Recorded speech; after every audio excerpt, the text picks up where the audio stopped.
we're going. We're on. We're on. We're doing the thing. Turned on, turned off. Here we are. Thanks. What's going on? What's happening? Here we are. Here we are.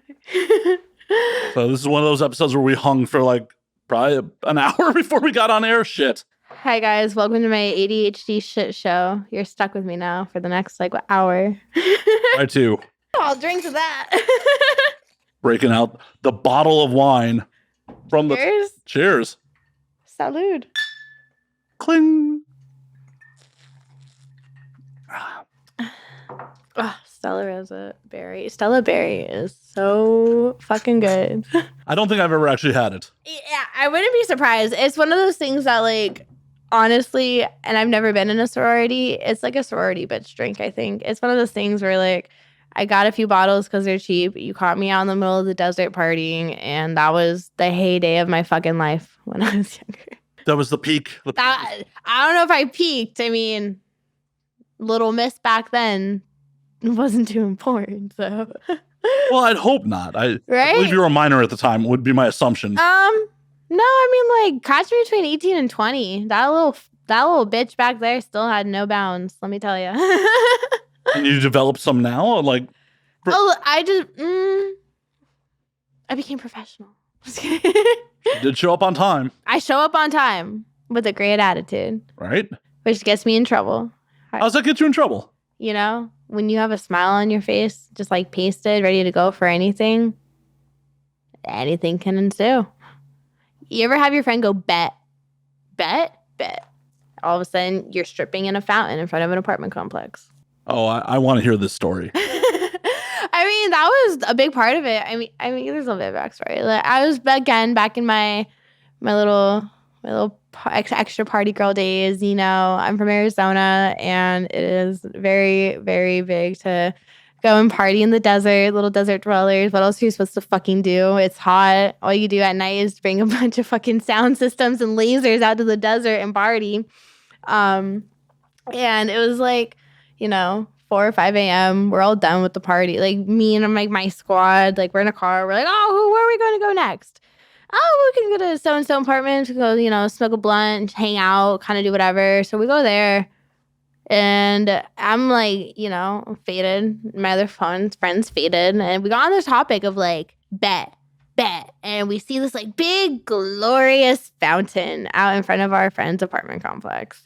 And what better idea do I have than I want to go jump in that right now. Bet. And by the second bet, I'm already halfway to the fountain, ripping off what little clothing I do have on, and in the fountain, and Home Dog's running after me because he's not to be outdone. And next thing I know, we have Mr. Security Man in his golf cart over there yelling at us, saying he's going to call the police. And yeah, it's not much of a story, I guess. I don't know. Did he end up calling the police? No. What are you going to do? It's a little blonde bitch getting naked in a fountain. Are you really going to call the police? Or are you just going to let her get dressed while you watch and walk away? Depends on how I'm feeling on the night. That's true.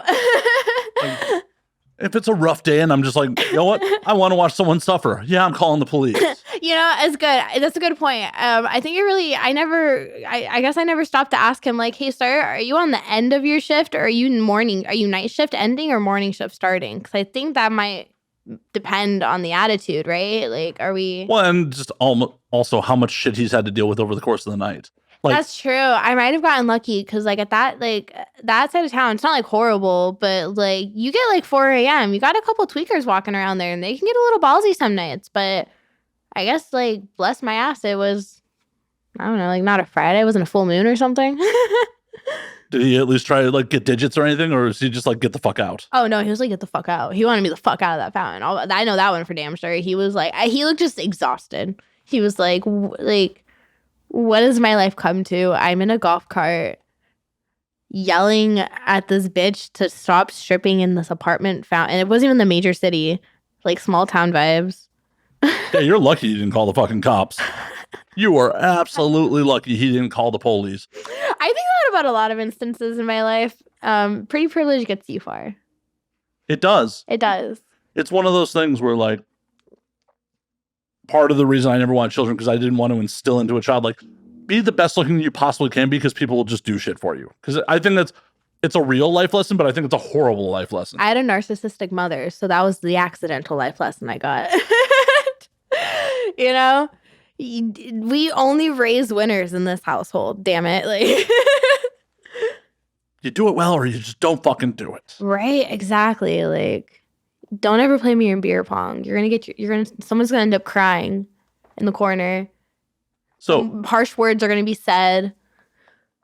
I'm gonna be yelling. The dog's gonna be barking. I trained my dog to go fetch beer pong balls first off, but he only brings them back to me. So the game's already rigged against you. I'm not gonna lie. I don't want to play beer pong with fucking balls that have been in a dog's mouth. No, he's real gentle with them. They're still in the dog's fucking mouth. And they're going in the cup and they're going under the dusty couch. It's beer. It's not like No. See, the times have changed, my guy. You put water in the cup and you chug the beer. Who puts beer in the cup anymore? I'm old. Just like fucking 2 minutes into the show, like, oh, your old ass doesn't know how to do things in the modern era. You're gonna go back to dial-up, motherfucker, you goddamn fossil. Like, the ear. Like, you prepared to push my wheelchair after this show? Fuck. You'd like that, wouldn't you? Yeah. How else do you think I'm gonna get to the bathroom? I need you to wipe my ass too. You want a sponge bath while I'm at it? I mean, sure. All right, but that is definitely a show first. Only if I can put it on my OnlyFans. There's always a catch. There's always a catch. Listen, you got to be about that dime. Oh, I agree. But I think that is a show first. I think that is the first time a guest has ever offered to sponge bath me. Hey, you started it, okay? I might have, but you were the one who prepared to finish it. Ladies don't start fights, but they sure do finish them. You would not be the first guest to be like, oh, only if you appear on my OnlyFans, but the first one to offer a sponge bath. Hey, you got to get niche with this nowadays. Like, you know how oversaturated this fucking pussy market is out here? It's a hard knock life for a sex worker. Like, you got to get creative. Like, fucking a clown, pfft, whatever. Got 1,000 accounts doing that already. Pee stuff, amateur. Like, I think one of the best parts is just how fucking educated on fetishes I've become. Because, man, there's a lot of them. Oh, yeah. Anything you can think of, somebody's fucking into it. Oh, yeah. Exactly. you kind of have to really you have to be down to clown. You have to get with the game. You have to get with all that to really make it. So a sponge bath, easy. 1,000,000 times done, my guy. Sorry. I'm going to have to, give you a hard pass on it. It's okay. I respectfully take that rejection. Well, I'm glad you did. It would make it really awkward for the rest of the show. You're just like, this motherfucker won't get naked and let me sponge bath him. How dare he? I even said that shit on the internet, and he just was like, nah, I'm cool. Like, guys, you saw it here. He officially turned down a porn star. Will not be the first, will not be the last. Man, you have every bragging right a middle school boy could dream of. What, turning down porn stars? The fact you even got the opportunity to do so, mind-blowing for most men. It's true. It's absolutely true. And middle school me would be like, the fuck, dude? Porn stars. Like, and it's like, yeah, they're people. Yeah, I was gonna say little middle school you doesn't know that like the girl 10 minutes ago that like belched and was like, my bad. Like, we are just people. We are just people in a silly, goofy mood out here showing our genitals to the world because why the fuck not? We're getting paid to, and it's kind of funny. It's kind of, porn's almost satirical in a way if you really think about it. Like, this is just we're all in on the joke. The buyer's not. No, it's true. It's 100% true. Like, once the curtain's pulled back, it's just like, oh, that's the wizard, huh? Okay. Yeah, no, my favorite thing to do, because I don't go out to bars often. I'm not really like a bar crawler or like a clubber, but like I do occasionally. Lack of fountains, I get it. Yeah, like, right? There's a lack of fountains. You got to get lack of fountains, lacks of streets for me to crawl on all fours. I don't know. But I do occasionally go out. I have friends. They like to perform. They have like consistent like DJ gigs that they go to, and I'm always out there to support them. And honestly, my ADHD made me forget where I was going with the story. I'm assuming it has something to do with the Wizard of Oz. The Wizard of Oz, yeah. My favorite thing to do is when I go out to these bars. See, I don't go out often enough to remember where I was going with it. My favorite thing to do when I'm going to these bars is I love watching that little dream die in these men's eyes as I deglamorize and rip apart every single fantasy of porn that they have. Every single little like, wow, that guy is so crazy that people can fuck that hard for that long. Yeah. Yeah, it is, huh? It's crazy. It's crazy that we take cuts between positions. I mean, that's what makes the job more difficult. Like, hey, stop fucking. Keep it up.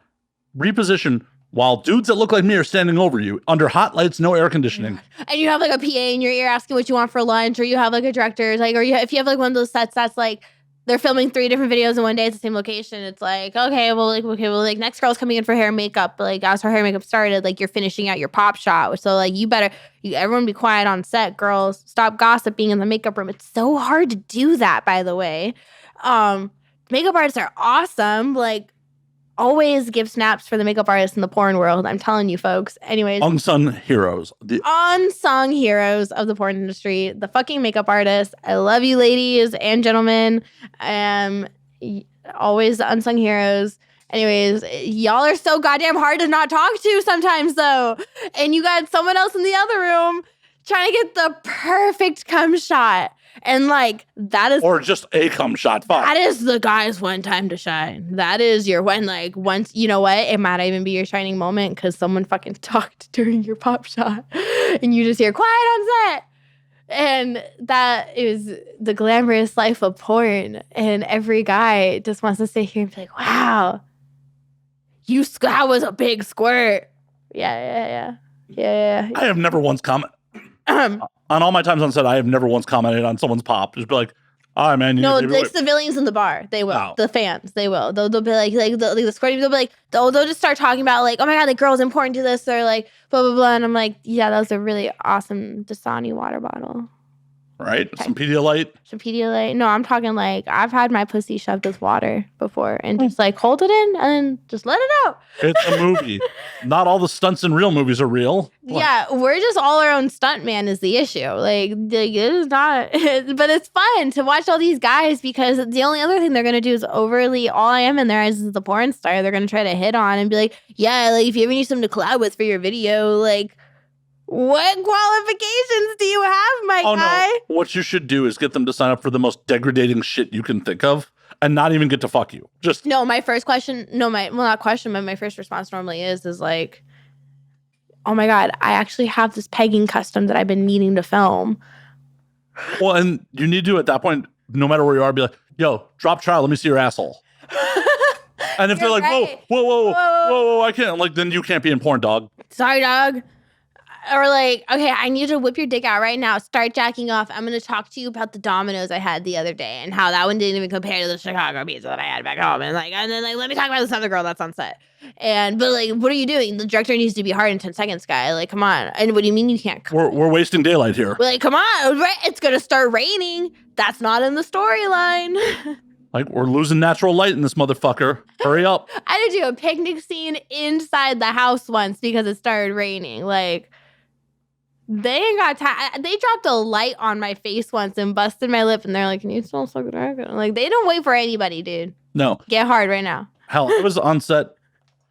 This is like 2 years ago, in the middle of the pandemic, and like Calabasas was having like rolling fucking blackouts. The house lost power, like, and it's winter, so like we have limited fucking daylight. Yeah. Originally, the scene was supposed to like dialogue on the couch and then move to the bedroom for sex, and we just ended up fucking shooting the whole thing on the couch using fucking tube lights, battery operated tube lights to try to shoot. Like, it's hilarious because it was part of a DVD. So it's like, the other 3 scenes are all beautifully lit and like all perfect. So cinematic, so beautiful. And the last scene is just like, looks like it's being shot in a house with no lights. Oh no. Yeah, it's kind of what happened with the raining scene. It was just kind of like I arrived. It was actually filmed in Arizona, and I got there. Oh, you criminal. Never mind. For legal purposes, it was not filmed in Arizona. But anyway, it was filmed in a state that is so sunny and is very bipolar sometimes with the weather that it's legal to film porn in. New Hampshire? All right. Yeah, it was New Hampshire. And, I show up and it's sunny. And all of a sudden, Like, we get through the fucking intro. We get the whole scene set up. Like, yeah, we're going to go on a Labor Day picnic, step bro. Yeah, look at, don't you like my sundress, step bro? And all of a sudden, like, it just starts fucking raining. Like, the fuck was this? How are we going to have a picnic in the rain, step bro? And it was like, we had to change. Like, we'd already filmed, like, the whole fucking intro. Like, we filmed the whole intro and, like, you know, every angle possibly could in said intro. So it was a shit show of a day. Move on to stills. They dropped the light on my face. I'm already here. It's raining. I just want to get through it. It starts goddamn raining. We have to have a picnic inside the house. And the funniest part is that the whole part of, like, this particular, like, the glory shot for this one is sucking dick through a picnic basket because it's a picnic for Labor Day weekend. It's supposed to be sunny and, hey, sup, bro, let's go on a picnic. Oh my God, that's your cock.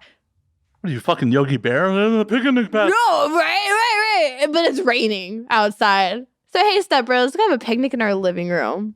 That's real smooth. Don't you like my sundress? It's raining. You can see the rain outside. Don't you like my sundress? Sorry, not to tangent off, but I just got a hilarious vision of, like, you in a little top hat and just a tie sucking dick through a fucking picnic basket. No. Hey, boo-boo, is that a cock? Oh my gosh. If you see the pictures, I'm sorry. I got really close to the microphone there. If you see the pictures. Don't worry, it doesn't bite. I do. Good to know. Good to know. You're not allowed to do that in porn and sex. You can't leave marks. Anyways. I am thankful there's a table between us. Grr.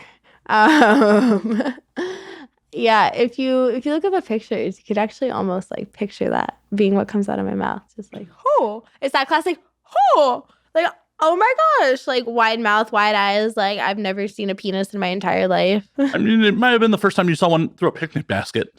It actually was. I don't know how many times have you shoved your dick through a picnic basket? That is a big zero. Right. It was not a normal thing. I'm really not into shoving my dick into inanimate objects in the first place.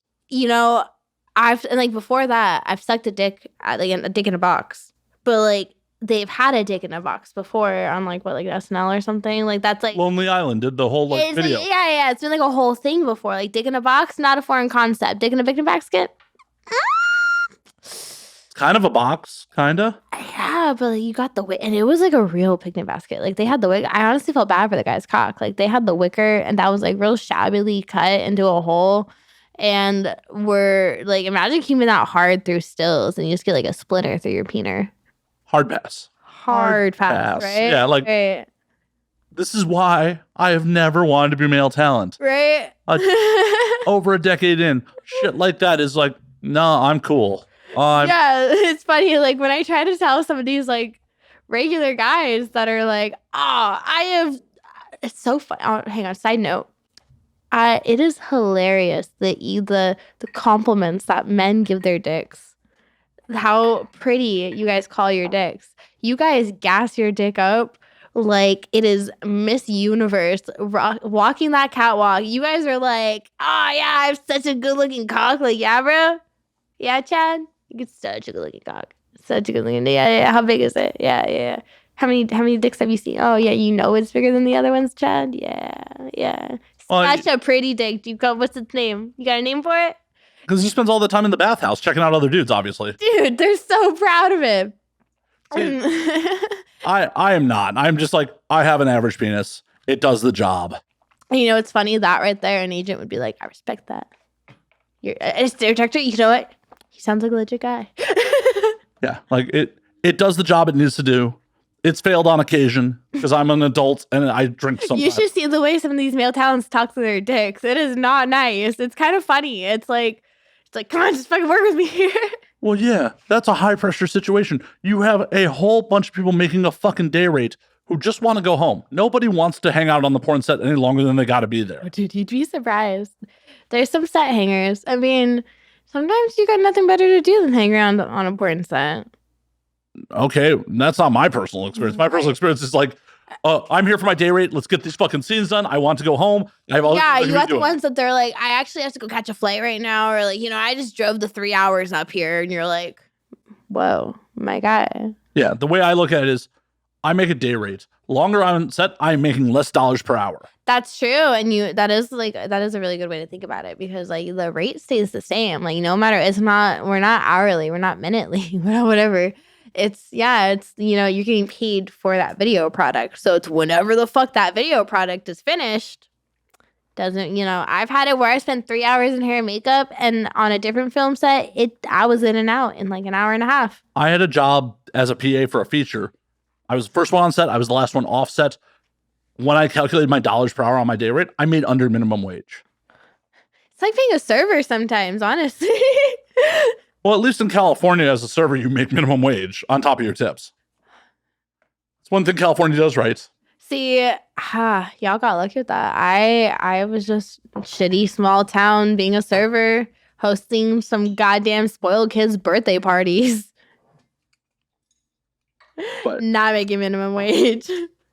I think we should implement this plan for you, though. It's just like when civilian dudes are like, I want to do the job, just embarrass them, clown them in person. Oh, that is what I do. Nobody is safe. I am a savage. Like, it's not like a pessimistic worldview, but it's a very real worldview. And like, I find humor in satire and like dryness and like, it's so bad. Like, grew up in the middle school era with the dead baby jokes. So, like dead baby jokes never go out of style. They Come on. never go out of style. Like, and everyone's too ashamed to admit that they like them. But the first thing that you hear at a party getting popped off in conversation, dead baby jokes. This is probably the worst thing to talk about. No. Dead babies are far from the worst thing that we could talk about. Oh my God. For fuck's sake. Everyone loves dead baby jokes except dead babies because they're not alive. They don't care.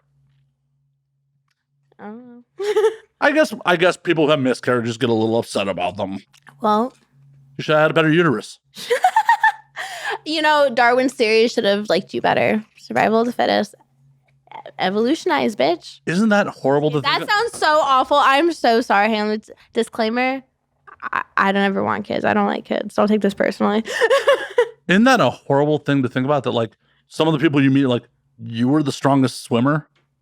I think that about myself, guy. Like, I'm out here getting by on my looks.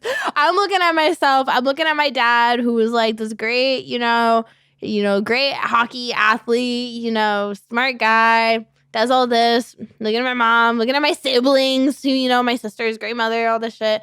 Brother's so smart. And I'm looking at me. I'm like, this is fuck. Mom, maybe you should have had that abortion. It's a little late. It's okay. Listen, you ever tried to there's like self-abortion, I guess, but like everyone frowns on that and says you're going to hell. Do you believe in hell? No. Then what are you worried about? What's funny? Please don't do it here. I don't want to clean up the mess. Right. That's the craziest thing. It's funny. No one ever wants to talk about it. That's what holds people back, though, it's kind of ironic. It's the fact of the consideration that you're feeling of like, I don't want to leave the fucking mess. Well, that's why I consider people doing it in a bathtub. I just had like a bazillion different like images running through my mind. Okay, well, bathtub is obviously number one. Where's the number two place to do it? A hotel. That is so fucking rude. Some minimum wage fucking housekeeper has to clean up your fucking body. That is so rude. How's that number two? Listen, I just can't imagine the poor look on my poor roommate's face when he's got to walk in and the first thought he's gonna think is, God fucking damn it, I have to watch her dogs now until I figure out a place. Well, be a good dog mom and like arrange for them before you go do it. Well, yeah, that's what I'm gonna do, and then go. I mean, please don't do it. No, let's just... No, we're past that stage in my life. I'm good. Okay, good. I got the validation from all the fucking anonymous men on the internet. I'm fine now. That's what cured it. Isn't that what cures every girl's? Come on. I don't know. I feel I've never been a young, attractive girl, so I couldn't tell you. I don't have that firsthand experience. Validation does a lot. Well, I've never had anonymous strangers. Well, I've had a couple anonymous strangers. I have a hard time believing that because you look like a great select. I can't even think of the fucking word I want to pick right now. You look like a great person. She's just trying to make up a word. Just trying to make like I'm gonna stall till I can think of a complimentary word. Listen. Here. We'll think No. we'll think of something eventually, or he'll change the subject. You are a great I don't know. You're a target for a lot of great gay men and Ubers. And that only happens on occasion. They're bare their dreams, my guy. Till I open my mouth and they're like, "Oh, he's painfully hetero." Fuck. They get off on that. You could make a whole living on OnlyFans off that. I'm telling you. You are like stud. You could be like stud, top, bear. I don't do that, but you want me to. How do you think all these other straight actors got into porn? They started gay. It's true. I'm once again not trying to get into porn, so that's true. Not as talented, at least. I actually, back in the day when Uber pools were a thing pre-pandemic, I was in an Uber pool with like 2 gay men, and like we're just bullshitting. Like it's late night, and the topic came up, and I'm like, how do you know I'm not gay? They're like, look at you, you're not. I just like, ow, that hurts, man. They're just like, look at your glasses, look at how you're not. You know. I'm like, ow, that's You're like, wrong. I'm almost offended you won't hit on me now.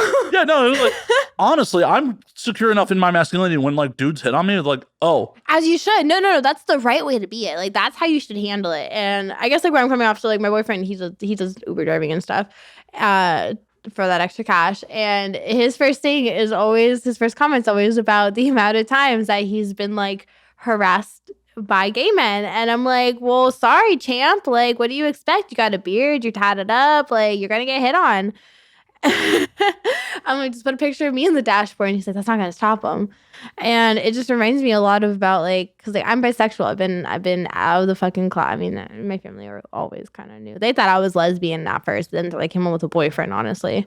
But I've always ran into the whole issue of like, I'm almost afraid to tell lesbians that I'm bi and into women because I've had so many overly aggressive, like it is almost worse than the frat guys, like caging me in and they're like, hey, like they will not let me go the second they find out I'm bi or like I'm bi and like straight passing with like a male partner. It's like a challenge of like betting me. It's so weird how to like. Has anyone succeeded? Well, no, it's the turn. Like it's not a novelty. Like, cause I'm competitive. So you challenge me, it's just double hard on the challenge to not, that you're not going to win. I don't care. It could be something I wanted. I could have been so into you. Like you could have been the mask of my dreams. Like you could have finger banged me all night long and it became a challenge. All of a sudden, it's so lipstick lesbian her. And I'm like, okay. So you're just like, oh, they got to reverse psychology me. They just got to leave me high and dry. And then you're like, oh, hey, what's happening? Why am I not getting this validation from you? I'm every bum's dream. I'm low. The second you want me, I'm like, ugh, get off me. You need some. Why are you so obsessed with me? It's some dude in a stupid hat negging you. And you're like, oh my God, I'm so in. Like, he just called me a dumb bitch. I'm hooked. My panties are off. They're across the room. He won't even fucking look at me. Like. So did your current partner do that shit? No, it's actually really funny. I think he won in the history lesson. He saw the long run. He's known me about 9 years. He got me when I was like 16 with braces. So, you know, you can't really beat that. I am so guilty. There's like this TikTok sound, right? And it's like, can I give you a big hug? And she was like, no, thanks. That's the definition of me. And I feel so bad. And it's so contradictory to my job and like what I do. But like, I am such a, like, I'm not the kind, like all my friends, every person in my life that's close to me knows it. They're like, I like, don't touch her. Yeah, just like don't hug her. Like everyone's always like, hey, can I give you a hug? And I'm like, can you look me in the eye and just tell me I matter, but stay 5 feet away? Like, it's really bad. And then on the other hand, you'll have me like, my sister's literally said like, you live in your dog's arms, and you'll see me like my dog and I share a pillow. Like I have this, like, it's a special, like, silk pillowcase for, like, your fur, or your hair, for your, see, it's so bad. For your hair, for your... You're a human. I need to No, remind you. No, I'm a human. No, I'm talking about how my dog uses it, though. And it's not uncommon for me to look over and my dog's, like, full out, like, head on the pillow, all tucked in. And I'm like, yeah, buddy, I get it. Your face looks nice. You look good. And I could just, like, sometimes catch my boyfriend just, like, you motherfucker. Like, So does the dog sleep in between you two? yeah. It's actually, and I'm like, so I'm the worst person to wake up. I am like demon bitch extreme. I am a great morning person. Hell bitch if you wake me up. Let me wake up on my own, like bright eyed and bushy, like, and like the second I like do my own thing, I'm like, hi world. You wake me the fuck up. I'm a demon. And this goes for the dogs too. And the poor guy, fucking, he's had where like, because I have 2 dogs, and the younger one, she's 10 months old. She's a little puppy. She's the worst. She's a cuddle bug. She wants to be like, pretty sure she wants to like implant herself under your skin, like no room to breathe. And she's almost worse to wake up than I am, like so bratty. And to the point of like, she will not move. You go to just slightly, okay, baby, like I'll cradle you, like little sleeping, little baby, okay, sure, I'll just cradle you, move you. Nope, like spaz, move, like I'm gonna fucking twitch and like have a seizure and just like kick you and like freak out and like her tags are going all jingling crazy. And of course, because like she's all pressed between us, like she kicks me. I wake up all pissed. He was just trying to move the dog to cuddle me. He was trying to sneak that cuddle in? Oh, that sounds like a violation of boundaries. Right. And of course, I'm completely like, I have no recollection. Poor guy wakes up all mad the next day. And I'm like, dude, I'm telling you, honestly, you can't even trust if I was going to say, did I pop up and look at you and talk to you? You can't even trust that. I have been known to like sleep talk and sleepwalk. Nobody is safe. You better just wait for me to like approach you and say probably at least like 5 coherent sentences and take a dab in between properly. And like, you'll be like, okay, this bitch is awake. She's in a good mood. I can trust this. I'm still waiting for the coherent sentences. None. Okay. Wake up. I'm so confused. I'm just being a dick. Don't mind me. I was alluding that you were still asleep and that there had been no coherent sentences said on this podcast by either one of us. I mean, I guess my version of coherent, which is just, I can kind of stay on one topic for at least 2 out of 3 of the sentences. There's going to be 2 topics in the sentence again. Nothing wrong with that. Nothing wrong with that. My brain is going 1,000,000 miles an hour every single day. It's okay. It's better that it's going 1,000,000 miles an hour than like going at a slow pace and just trying to fucking figure out what's going on in the world. Like you just don't know. Like, honestly, no. People like look at it so sadly, like very pessimistically. Like, oh wow, do you just have like all these thoughts like just berating you? Do you just like have all like no, dude? Honestly, it's like a child wonder, like awe, because like I saw that speck of dust sparkle in that light over there. Magical. And at the same time, I'm listening to you and then reading this thing on fucking online or whatever. That was cool. I'm listening to my friend and I just read this cool news article at the same time. I just saw my dog do the coolest, little, cutest trick ever.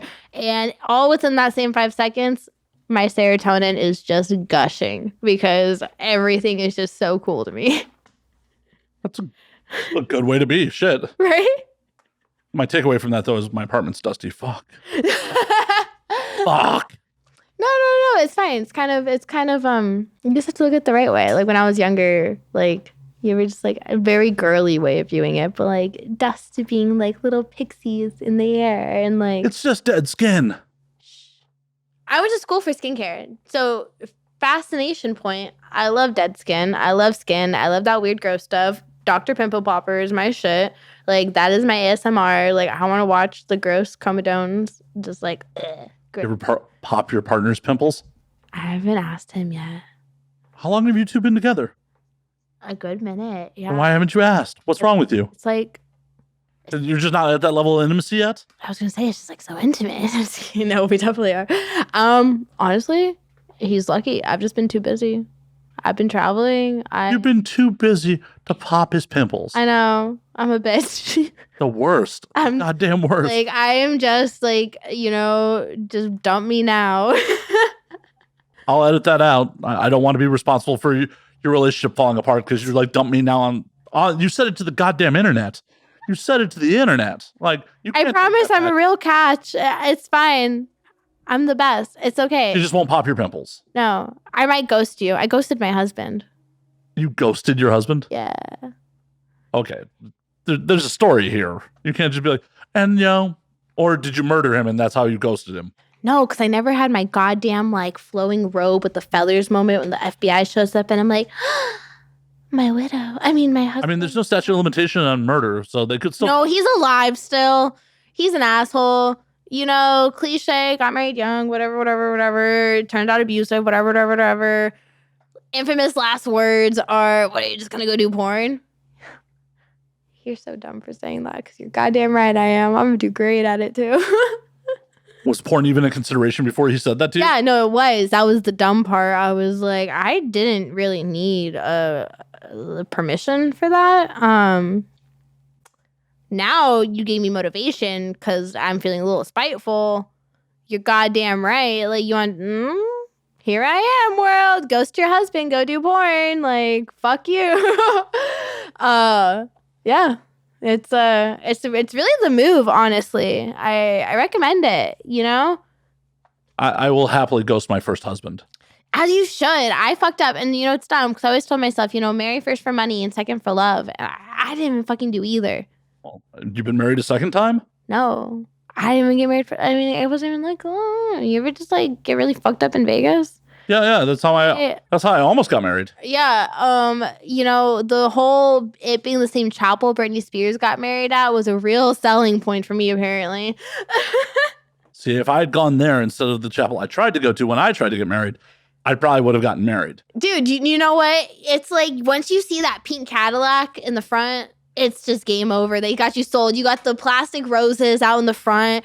You got the old guy who, like, for some reason is very heavy on, like, the God part in your vows. And it's like, my guy, we're in Vegas, and it is so obvious that we are friggity fucked up. And the dude's taking my last name. Let's start there. What man in the right brain is like, yeah, I'm going to take her last name? One who's hiding from people? No, he's not even that special. I don't know. It's one of those things where, like, I understand not taking each other's last names.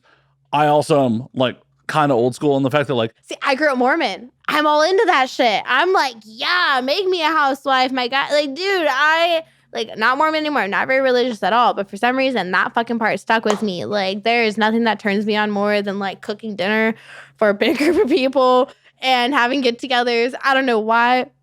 I hate it, but it's me. I get off on cooking, and I'm like, hi, like, I want to entertain. I want to, like... Full on 50s housewife it? Like, yeah, throw me that fucking martini and Valium, I guess, because I'm going to go to the 50s, and here is my concoction of whatever I feel like putting in Jell-O, because that's what they were into back then or whatever. They put everything in Jell-O in the 50s. You ever, like, see an old 1950s cookbook? Everything's in Jell-O. Yeah, it's real weird. It's really weird. They're like, corned beef, add Jell-O. I mean, this is probably why the Gen Xers ended up how they did. Or I guess it's the baby boomers. It's the boomers at that point. Yeah, but the boomers then negatively. I'm gonna just so the boomers had the millennials. No, the boomers had the Gen Xers. Where'd the millennials come from? No. When boomers, millennials, I'm super confused about these generations, honestly. Everyone's just skipping over Gen X, and that's kind of Gen X's thing. Is it? So wait. So there's Gen X and there's Gen Z. So am I Gen Z? I'm 98. Am I Gen Z or? You're Gen Z. Am I Gen Z? So the millennials are what come before Z. Yeah. Gen X is like ends in like 1980. It's like 70 to 80. Okay. So like older boomers could definitely have fucking Gen Xers. Okay. Or boomers that, boomers that have fucking, fucked young. The pullout game was trash. Right. Yeah. I mean, my parents were definitely fucking boomers, and I'm like less than 90 days away from being a Gen Xer. I'm a millennial. Like I'm almost as old as you can get and be a millennial. See, so my parents are then, what would they be? They're in the early 70s. Like They're Gen Xers. Gen Xers. Okay. So it's my grandparents. So that makes sense. My grandparents have 7 kids. Little boomers. Little booming out those babies. Okay. Interesting. You know, this whole generation thing, it gets confusing because, like, with me, my older siblings would be millennials, but I'm the youngest, and I'm the youngest by a lot. So for me, I'm, like, really edging on that millennial, like, edge right there, and, like, I relate to a lot of that stuff, but at the same time, and, like, I look down on a lot of stuff that Gen Z does, and I guess I'm part of it, but at the same time, I'm kind of up to date with it. I'm like, yeah, I get it. I'm so dumb at TikTok. That is not me. A lot of the trends, like the humor, I have a lot of millennial humor. A lot of the millennial trends I kind of relate with a little bit more. Like, I don't know. That was all stuff that I was in like middle school for, and I had an older sister, so that was already trickling down to me by then. Like, I was 8 years old with MySpace. Like, I was up with. They should not have let you on MySpace. They should not have let me on MySpace. Like, you know what I mean? So I kind of always, I guess I was confused because I always leaned, I kind of like accidentally hopped in with the millennials. I am not a millennial, guys. You just rocked my world. Heavily influenced by them. Heavily influenced, yeah. Like, see, I'm an old ass elder millennial. I was in a bar on 9/11, so. Oh yeah, you were like the beginning of the millennials. Right, like if I was 2 months older, I would be a Gen Xer. And like depending on who you ask on who a Gen X is, I technically fall into like the Gen X, but like the most common. But see, I've heard that about my generation, like, well, not my generation, but like the people around my age and stuff, is like we're kind of on that in between generation where it's not Gen Z quite yet, and my year is kind of one of the last years that really like it's falls into it. It's pretty much the people between 96 and like 98, maybe 99, not even really, but like 98. It's like that in between millennial and Gen Z, and it gets really confusing. And the biggest difference I've noticed in like which side of the spectrum you're leaning towards is kind of all based on it's kind of all based on like where you fall in your like line of siblings, like the hierarchy, if you will. Like, are you an older sibling? Are you the youngest sibling? Are you the middle sibling? Because I feel like people born the same year that I am that are the oldest, they kind of fall more towards that Gen Z. They're the beginning of it. Like, they don't have that older influence, but I'm the baby of my family. So all I had was all this millennial influence. And so I tend to fall more towards that kind of spectrum of things. And what's your feelings on avocado toast? it was an acquired taste. I only like it with lemon pepper. I was actually a huge avocado hater for a while. Sorry, that was just a... That was a big thing. No, you know what? But I was all about that chevron print. Pinterest was my bitch.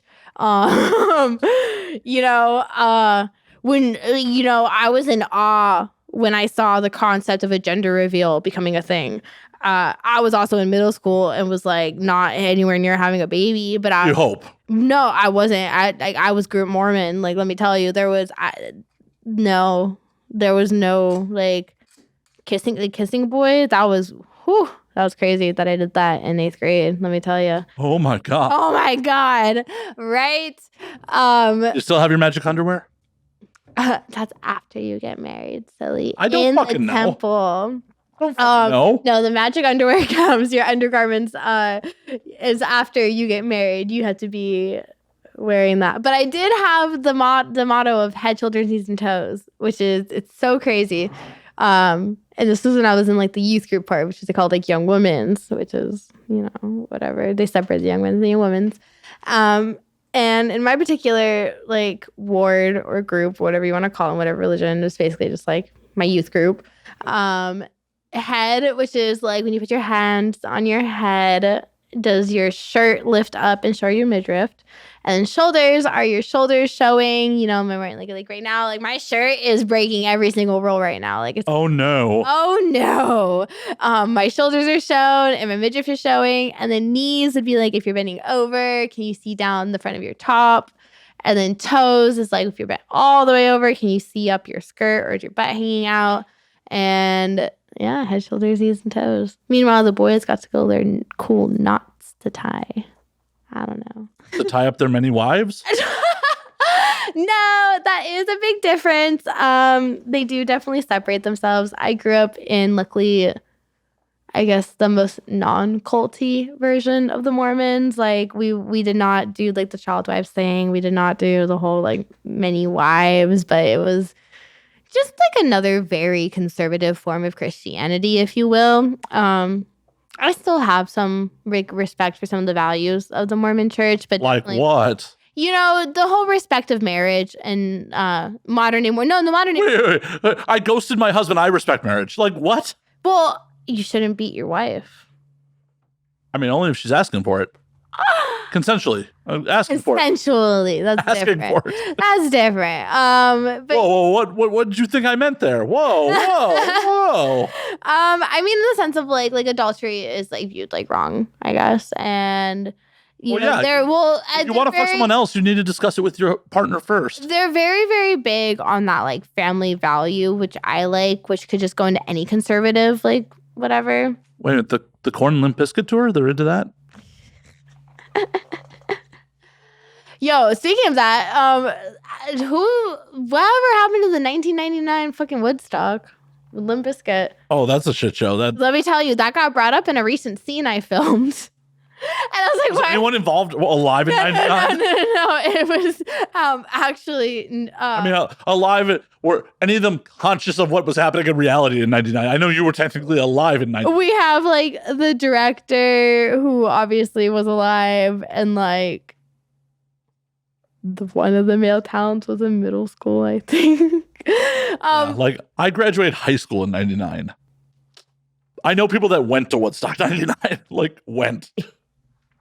You know, it's funny because everyone always idolizes like the earlier Woodstocks, and they're like, this is so. Oh, 94 was supposed to be amazing. Oh, yeah. And then you get to 99, and it's fucking sexual assault central. You got the shit show. Like, come on.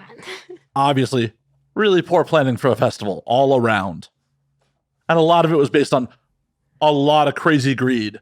They're like, oh, we're going to put it on a retired military base so people can't rush the fence and break in and not pay tickets. Because that's what happened in 94. People cut holes in the fence and just fucking came in.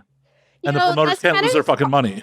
That's kind of just a part of festival life, though. Like, I'm telling you, to this day, it is kind of tradition to go break into a festival. Like, it is still happening. Like, I had to just talk my boyfriend out of breaking into Disneyland. Because he was. Don't do that. They have their own jails. I told him, I was like, listen, I'm pretty sure Disneyland has better security than the freaking White House does. Like, I feel more protected inside Disneyland than I would on the grounds of the White House around the president. Well, it depends on where in Disneyland. Oh, no. It's anywhere. I have a story for this, too. I have a friend. They found him from his Twitter.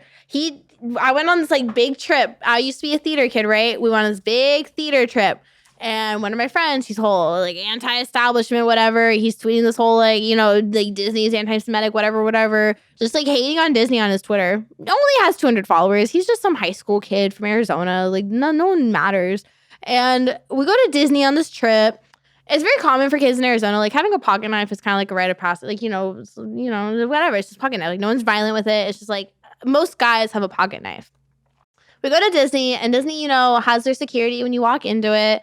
And they check you. They have their detectors or whatever. And like he gets through. Well, they accidentally missed his pocket. He forgot he had his pocket knife. Like, and I do believe him that like he wasn't intentionally bringing a knife into Disney. It wasn't even like it was a big thing. It was just one of those little, you know, rinky dinky, whatever redneck boys have a pocket knife.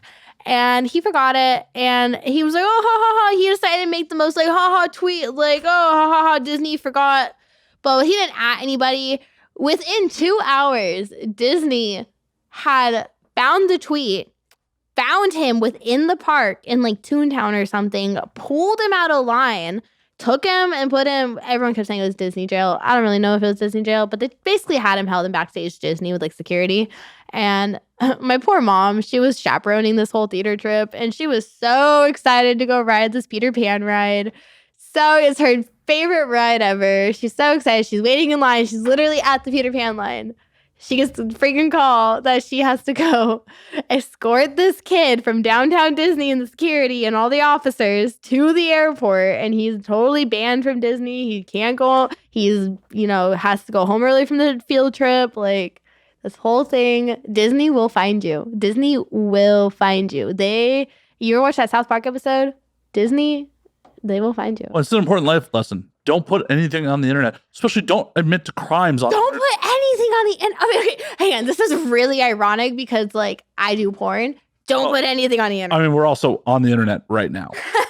Like, this is being broadcast through the internet. Like, if you think it's funny, it probably is. It's not funny. Okay, that was so bad. If you think it's funny, don't say it.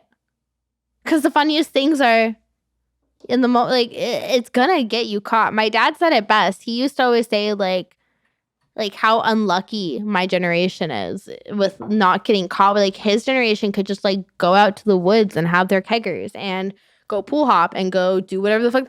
Do whatever is really just a normal, rebellious young adult thing to do. Except you don't have anyone fucking trying to make a TikTok out of it. See, this is why I feel my generation is the best generation. Because I'm old enough to have gone to high school in the analog age. No one had fucking cameras. No one could film shit. I definitely did some shit that, like, if it was caught in modern era, would have probably ruined my professional life at points. Yeah. Definitely done some shit as a kid. Definitely did some wild, fucking, ignorant fucking shit. None of it caught on film. There is no proof. But I'm young enough that I understand how technology works. Yes. And I'm not going to get caught up in the shit.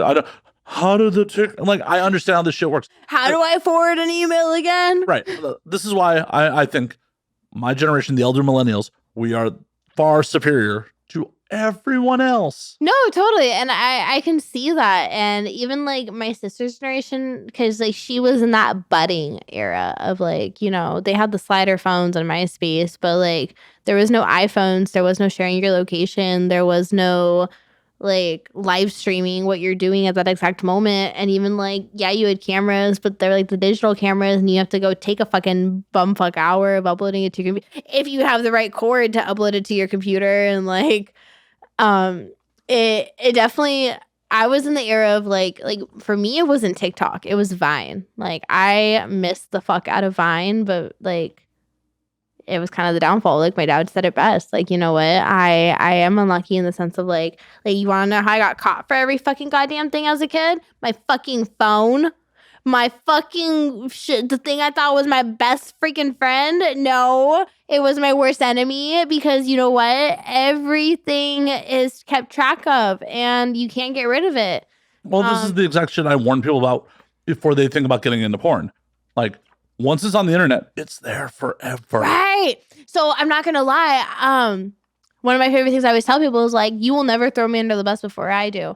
I kind of just took whatever opportunity I am in this like moment of this generation, and I used it to my advantage. Like, all right, like, you know what? You're going to post my nudes guy that I pissed off? Hang on. Here's a better one. Hang on. Wait, don't use that one. I got a better angle. Like, I will be the first to do it with no shame, with all the pride in the world, because you know what? Like, at the end of the day, I live with myself. There's no one else that has to live with me except my freaking goddamn self and my decision. And your dogs. What I do. And my dogs. No, but even then, like, but they don't judge. Like, I love them. I've dug a grave for 2 of us, my dear. But at the end of the day, again, who's going to be 80 goddamn years old living with myself on my deathbed? Me. Who's going to have to live with any shame or guilt or consequence of any action that I do? Me. So I'm going to inflict it on myself. Well, and that's the exact reason I don't want children, because I like making poor life choices. I enjoy it. I have trouble tattooed on my elbow. Like, that is like, I am, you know what? Like, yeah, I did that. That's kind of my like thing. Like, yeah, I have no shame. Like, yeah, I did that. That was me. Like, yeah, my family's always called me the Hot Mess Express. And it's just kind of been me. And you can't really turn back on any of those like life choices, but you can live with them and move on and be like, all right, like, where do I go from here? Like, what do I do next? Like, you never look dumber than when you do going back on an action or word that you fucking did or said yourself. Well, there's caveats to that. If you learn from your mistake and you're like, you want to own that. You're like, hey, I made a mistake. But you're still owning it. Right. You're not denying it. You're not half-assing it. You're not being, oh, well, no, that's not like what I really meant. You could be like, oh, you know what? I was ignorant at that moment and, you know, I'm better now. Or like that's where it goes into like admitting your own faults and your own wrongs. You could be like, yeah, that kind of fucked up. That wasn't the best decision. But you know what? Like, I'm not going to be like, oh, that wasn't me. I'm not going to be like, oh, well, that wasn't my fault. No. That's part of the problem with society in general. I'm not sure if it's modern society or it's just society. The fact that like people don't want to take ownership for shit. That is the most annoying thing to me. I will not necessarily forgive anything. I'm very guilty of like, because like when I love somebody, I love them. Like once you're in with me, you're in. Just don't touch me. I can't really, just don't touch me. Right. Just don't touch me. But I like, you know, it's very much like that, like family kind of a thing. Like family fights and they fight hard, but you move on.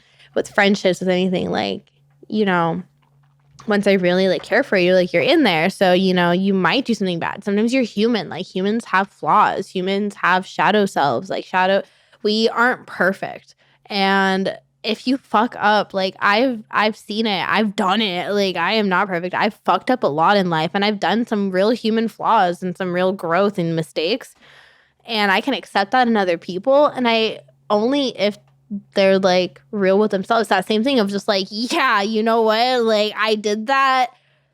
Not my best moment. I fucked up. Like, you know, there's no other way to fucking say it. I'm not going to try to be like, oh my God, I'm so sorry. I'm not going to try to be like, oh my God, like that wasn't me. Like, no, you know what? Like that's shit. Like, it's just one of those fuck, man. Like, but you know what?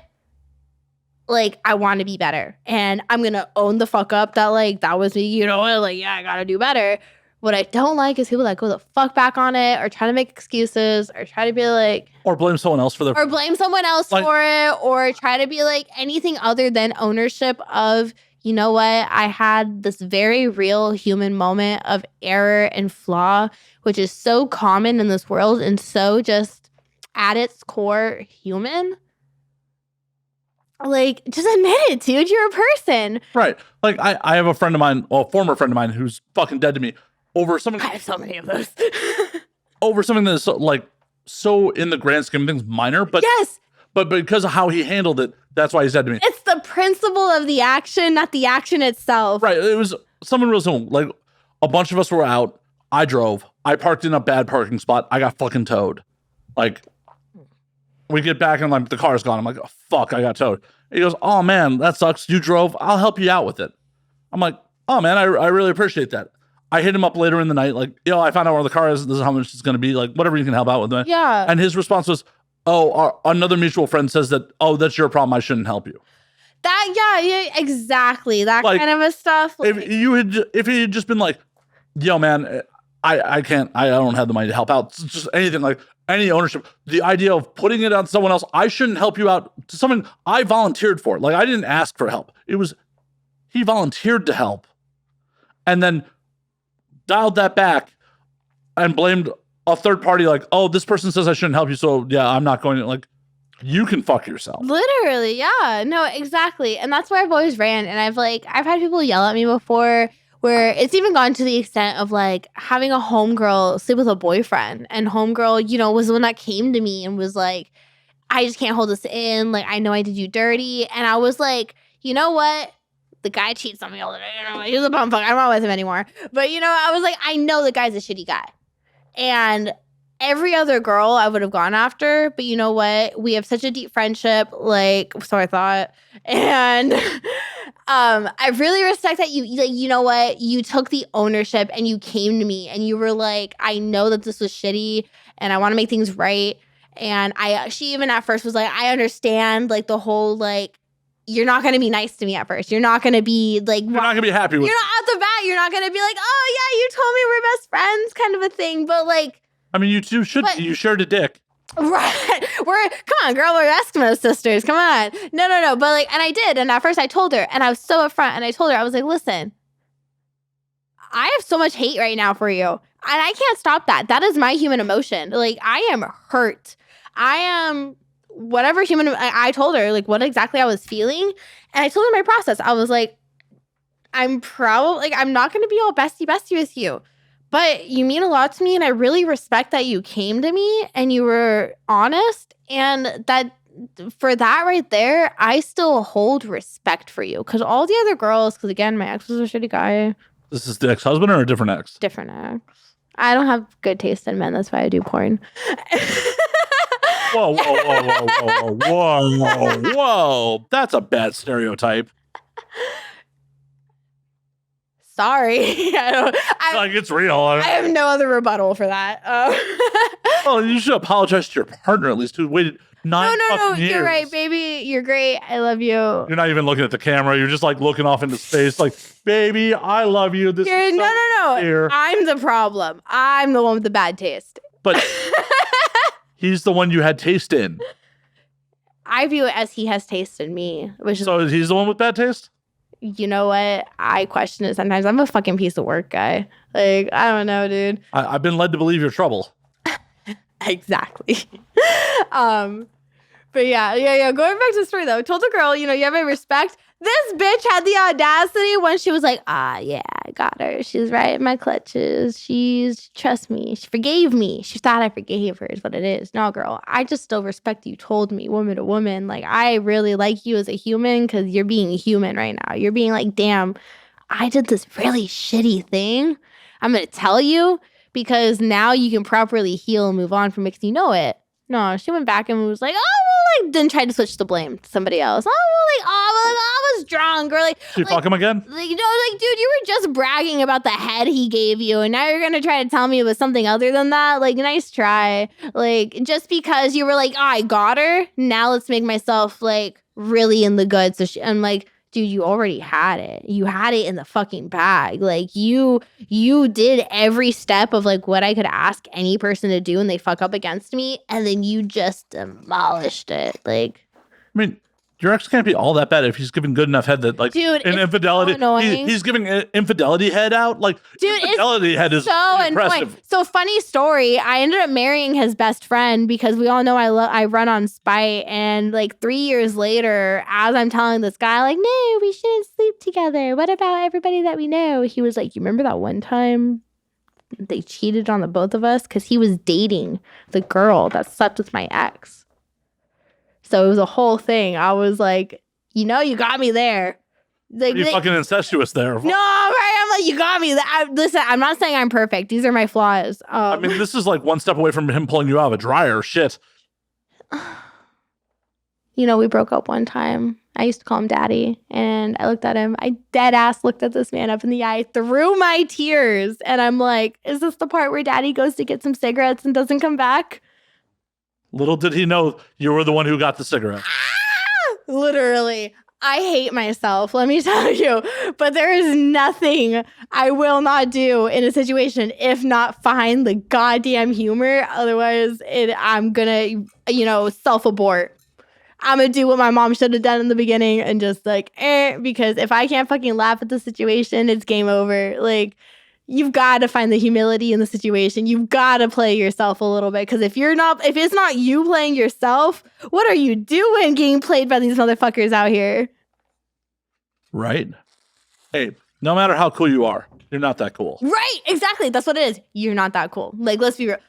It's very humbling. And I think sometimes I really suck at social media for my career and for porn is because like I can't take myself seriously. Like, and not that I'm not professional and not that I'm not like seriously out here doing it, but it's just that like I look at myself very humanely. I'm very like, this is just another girl. Like this, I'm just another pit. Like all these guys are like, oh my God, you're so hot. I got called bitch and hot at the train station by a random, and I was like, what?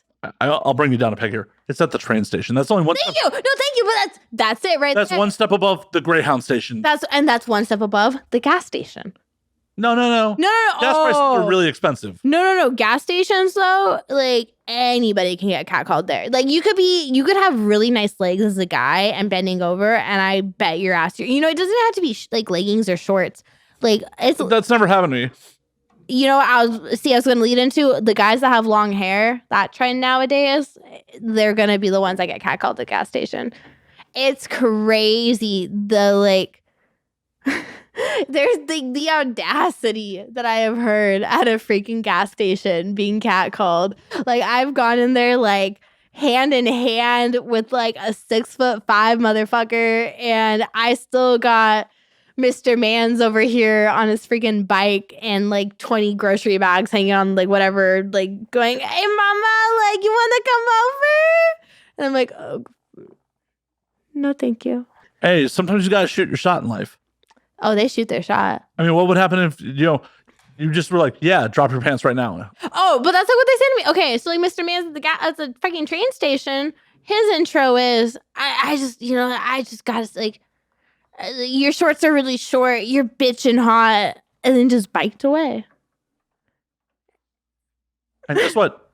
He did it right. You're still talking about him. You're talking about him on a podcast. You know, he gave me a life story, but like, you're still dreaming about him. I get it. Don't take too much pride in that. I got a lot of stories. I'm just saying, I think he made an impression. I think you're still thinking about him. You're like, what could have our life been? You know what? You're right. I could have been riding on those handlebars of those bikes. And then riding something else.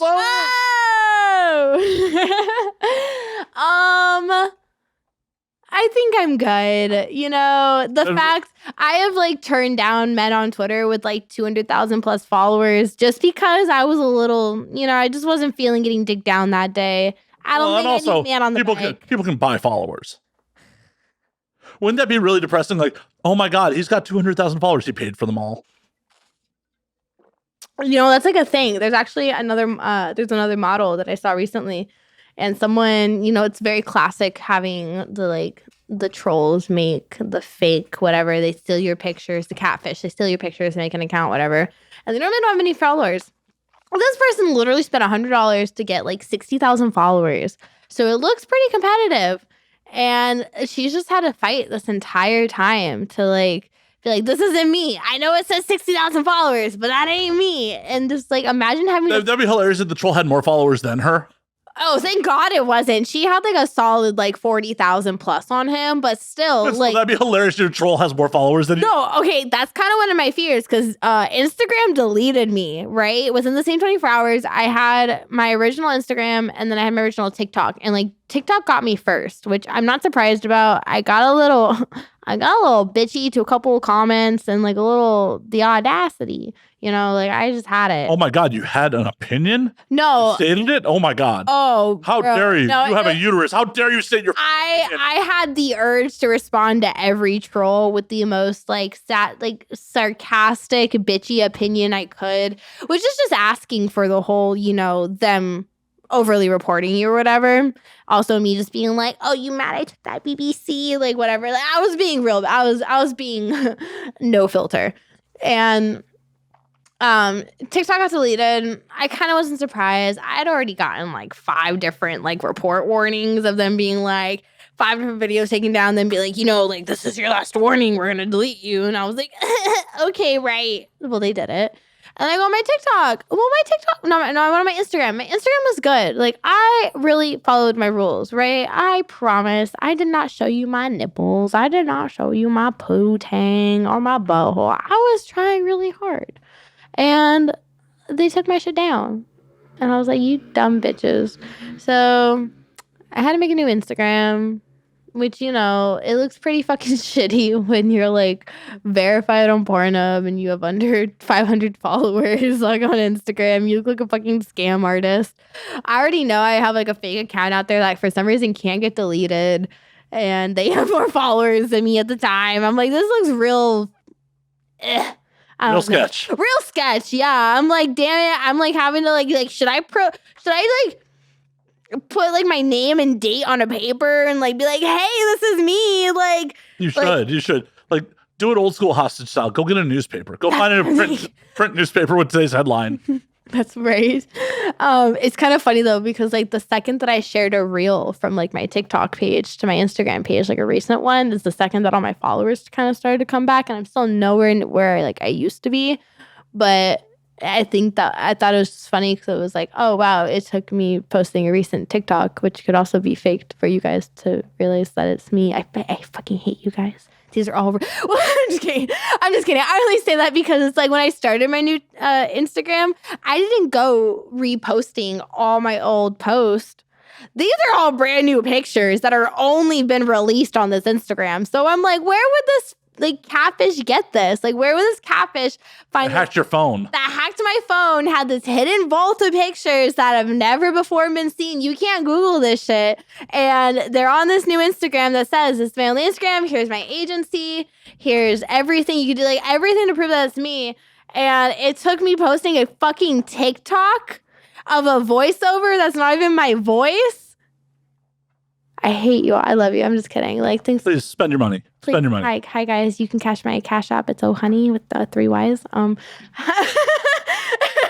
No, some of these troll accounts are fucking wild though. Like, so, do you know who Molly Stewart is? Yeah. So Molly has her own podcast. Yeah. Molly has done this show. Like, yeah. Molly and I wouldn't say we're friends, but we're definitely acquaintances. We know each other. Right. You're in the same realm of each other. Like, she's done the show. Like, we know each other. She's just not another face. Yeah. Yeah. Like, if there was a live, she'd be like, "That's Matt Slayer," or like, she knows who I am. I know. Like, I've been in her house. Like, when we did the podcast, it was at her house. Oh yeah. Yeah. Okay. Like, you're like, I know the gate code. Fuck you. Right.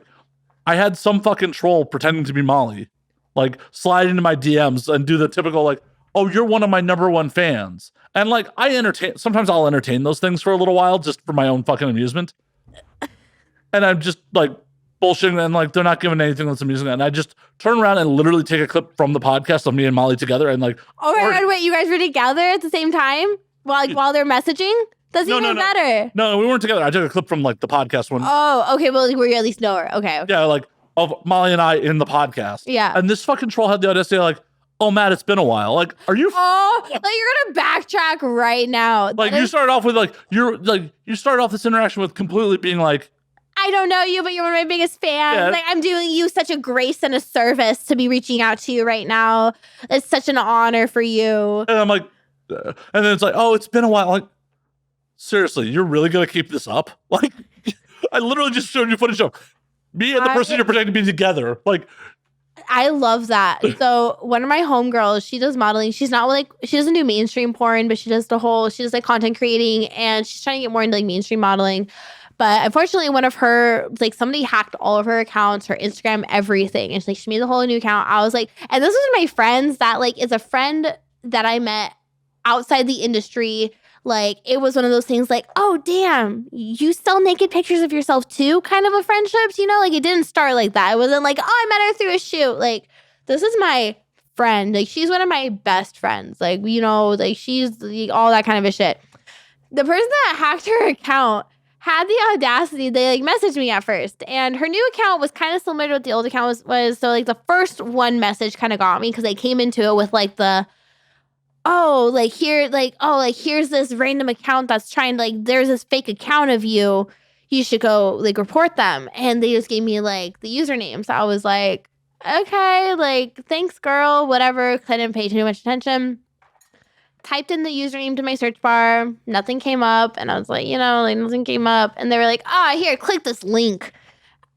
Immediately, I was like, this ain't it. And I go to just text my girl from her phone number with her legal name, everything that I know. I know this girl's home address. Like, I could walk into her place, like, no key. I could be like, "I'm having a meltdown. I need you," kind of a thing. Like, that's how close this friend is. And their hacker was trying to, like, fool me. They weren't doing anything right. And I was like, "You're so motherfucking dumb. Like, I've seen this girl's pussy without having to fucking film with it. Like, don't even try me right now.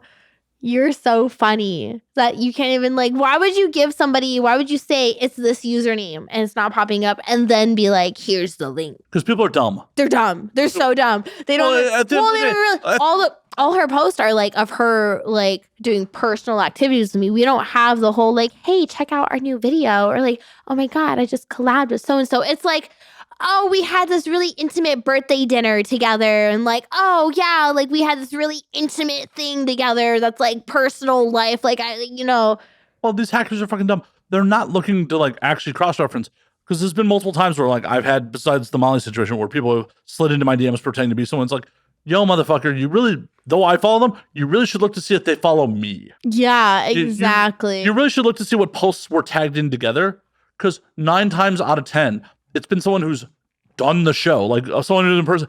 And it's like, you think I can't just like FaceTime them? yeah, Like I could literally like 8 out of 10 times, this person's probably already sharing their live location with me. You think I'm not close enough to be like, hey? They were in my apartment recording. You don't think I can get a hold of them? I think the funniest part is too when they're like using the accounts that have no prior private messages between the two of you, but you have all these personal pictures or videos or whatever tagged with each other. And it's like, you really think I'm not going to question like, hey girl, you always text or Snapchat me. Why the fuck are you messaging me on Instagram? There's been multiple times where like I just respond with the trolls like, just text me. And they're like, like, hey, you dumb fuck. Yeah. You dumb fuck. I know. And on a little bit of a tangent of this, I'm a little disappointed. After fucking 6 years of doing this shit, I am not famous enough to get fucking troll accounts. No one is out there pretending to be fucking Matt Slayer. Listen, I have one That's not an invite to do it. No, yeah, fuck you guys. Stay away. For me, the only like real troll account that's like super trolly where they're like I'm gonna out you, like fuck you. It's like somebody that I think is fucking an ex-boyfriend of mine that they lied to because they can't even tell me what my real name is. They just tell me what my nickname is. That's like known by a lot of people back home because again, I partied a lot when I was younger. That's a really easy. Right? Oh my god. They're like, I better not ever catch you out at this underground event that you haven't gone to in 3 years. Like, and they're telling me, okay, the funniest part is like my one crowning jewel, my pride, my spiteful moment, my petty ass to me being petty is, you know, any guy can do me wrong. You could cheat on me. You could do all this horrible shit on me. Good to know. Good to know. No. I'm going to walk away with the absolute pride and the ability to talk so much shit on you because I never did a goddamn thing to you, motherfucker. I'm not gonna lie. I mean, that's why they're cheating because you didn't do a goddamn thing to them. No. I mean, like cheating on them or like giving them the excuse to be. I know what you meant. I was making a funny. I was trying to make a funny. Yeah, no, it's gonna be like the thing of like, you know, the first like people are gonna be like, oh well, she was shitty, or well, she cheated on me, or well, like she was this bitch. No. How are you gonna excuse being such an imbecile to lose such a great person who not that kind of a thing? Anyways, so this also just like on a side note, have some self-respect. If someone is cheating on you or treating you like shit, leave. No, I do, but that's I'm not saying for you. I'm just saying like all of them. No, this doesn't mean just sit there and take it. What I mean is like don't do the thing where it's like, oh, I'm gonna hurt you back so you feel even. We're gonna stay together. Yeah, just be like exactly. Be like, peace out. You lost me. You lost such a great fucking prize because I wasn't even. You know what? I'm so much better than you that I'm not gonna stoop to your level. You're not even worth my fucking energy to reciprocate. Like. You're going to have to live and dwell and simmer and fester in that fact that like, damn, I can't even make myself feel better by being like, oh, well, they did this back in retaliation. No. I left. Like I did that or you know, I just pointed you out for who you were. But these girls coming to me trying to be a troll being like, oh, you know, like it's because like, you know, I'm dating the ex that you did so dirty or cheated on so many years ago. And I'm like, which one? Because I'm still in contact with my ex-fiance that we're friends with. Like, we're friends at this point. He'll tell me anything. And my ex-husband, like, the motherfucker cheated on me, then I left him. So which guy, honey? Because that's the best part. It's like and you don't even know my name. You're trying to be like, don't show up to this, like, or I'm going to out you. Like, your parents might be so proud. Like, yo, my mom knows what I do. My family knows. And you know what? They're so fucking proud.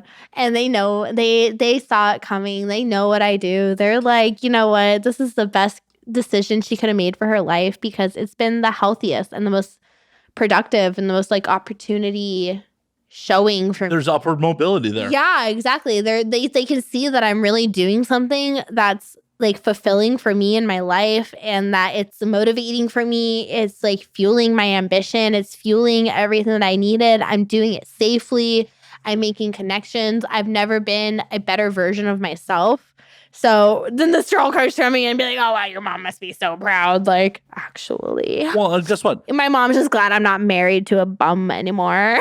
At the end of the day, even if your mom's not proud, it's your fucking life. It's my fucking life. Like, I'm sorry. I'm like 23 years old. I don't think my mom pays my bills anymore. And if your mom still pays your bills, Can your mom pay my bills? I'll fuck your mom. Like, pay bills. Wait in line. I need my bills paid. I live in LA. I will. Okay. I'm moving to LA. I live here already. I live in Hollywood. I need my bills paid. I'll fuck your mom for get my bills paid. Hang on. I'll record it. I'll sell it on my OnlyFans and promote it. I'll take it. No, I'm not trying to be talent. I'm just trying to. I need a 10% cut. This is a bad deal for me. I have to pee. Okay. Can I pause and pee? No. Yes. I'll piss right here and record it. No, if there wasn't a carpet, I'd say okay, but I don't want to have to clean that up. After a very quick urination. All right, I am back. I pee like a racehorse. Hello. I have a feeling it is all over the ground in there, but listen, I'm like a I did not hear a toilet seat go down, so. Hey, I think you need to learn some more biology about females. What, did you squat? We have 3 holes down there. I'm aware. One's for peeing and we sit. Uh-huh. As I said, I didn't hear the toilet seat go down. Oh, I'm sorry. Am I supposed to put it all the way down? Because I don't think men put there's 2 seats. There's the horseshoe one, horseshoe shaped one. Are we explaining toilets to my audience right now? Yeah, we are, because you're questioning me on it. I'm just questioning like how fast that was, and like you're wearing pants, so the pants had to come off at some point. I'm really good at my job and taking my pants off. Okay, I will take your word for it. I have not witnessed such things. I will just take your word for it. If you guys want to, I am on Pornhub and ManyVids and OnlyFans. Oh my God. What? You don't say. Wow. You don't fucking say. I know, right? You might be able to find a piss video of me out there. But who knows? Good luck searching. Order that custom. Damn straight. I totally forgot what we were talking about before you derailed it with your urine. I'm sorry. It got to the point where that's all I could think about. And I was like, I gotta take a break. Like, before this is water sports, I just gotta go. I just gotta go. To be fair, she has drank like a quarter bottle of wine and whatever the fuck a beatbox is. So a beatbox is basically 3 bottles of wine in a box. And I finished it. It's 11% alcohol by volume. It's 3 5.63 fluid ounce servings. That's not 3 bottles of wine. I don't know. My homie put this on and something like that. I mean, that's bad math. That's just bad math. You know, ironically, that's the class I failed. No wonder I do porn. Thought you did porn because you were an actress, not because you were bad at math. All right, just let me have it. No, it's not my job to just let you have it. I've already said no once tonight. I will say no again. I'm sorry. I will say no for a 3rd time if I have to. God damn it. I promise I've no consent. I do no consent. Okay. I do. Let me make that more clear. Let me enunciate. I do no consent. Good. Because it originally came out as I do no consent. I'm like, whoa. There's a table here. Thank God. Thank God. This nice. I was about to be forcibly sponge bathed and it was going to be weird. You know, you're lucky there's no sponge here, I guess. How do you know? You're going through my fucking... Well, I mean, are you wanting this or not? No. You're very encouraging. Oh, I'm doing a bit. What were we talking about? Obviously not sponge bathing. Right. No, we're talking about your beatbox being full of lies. Oh, full of lies. You know what, beatbox? You tell me what you are. This is like... I'm normally a twisted tea girl. Get twisted. I like my wine. Beatboxes are good. It was either this or tequila. And honestly, I didn't think any of us wanted me on tequila. Oh, I don't know. What happens on tequila? Nasty. Details?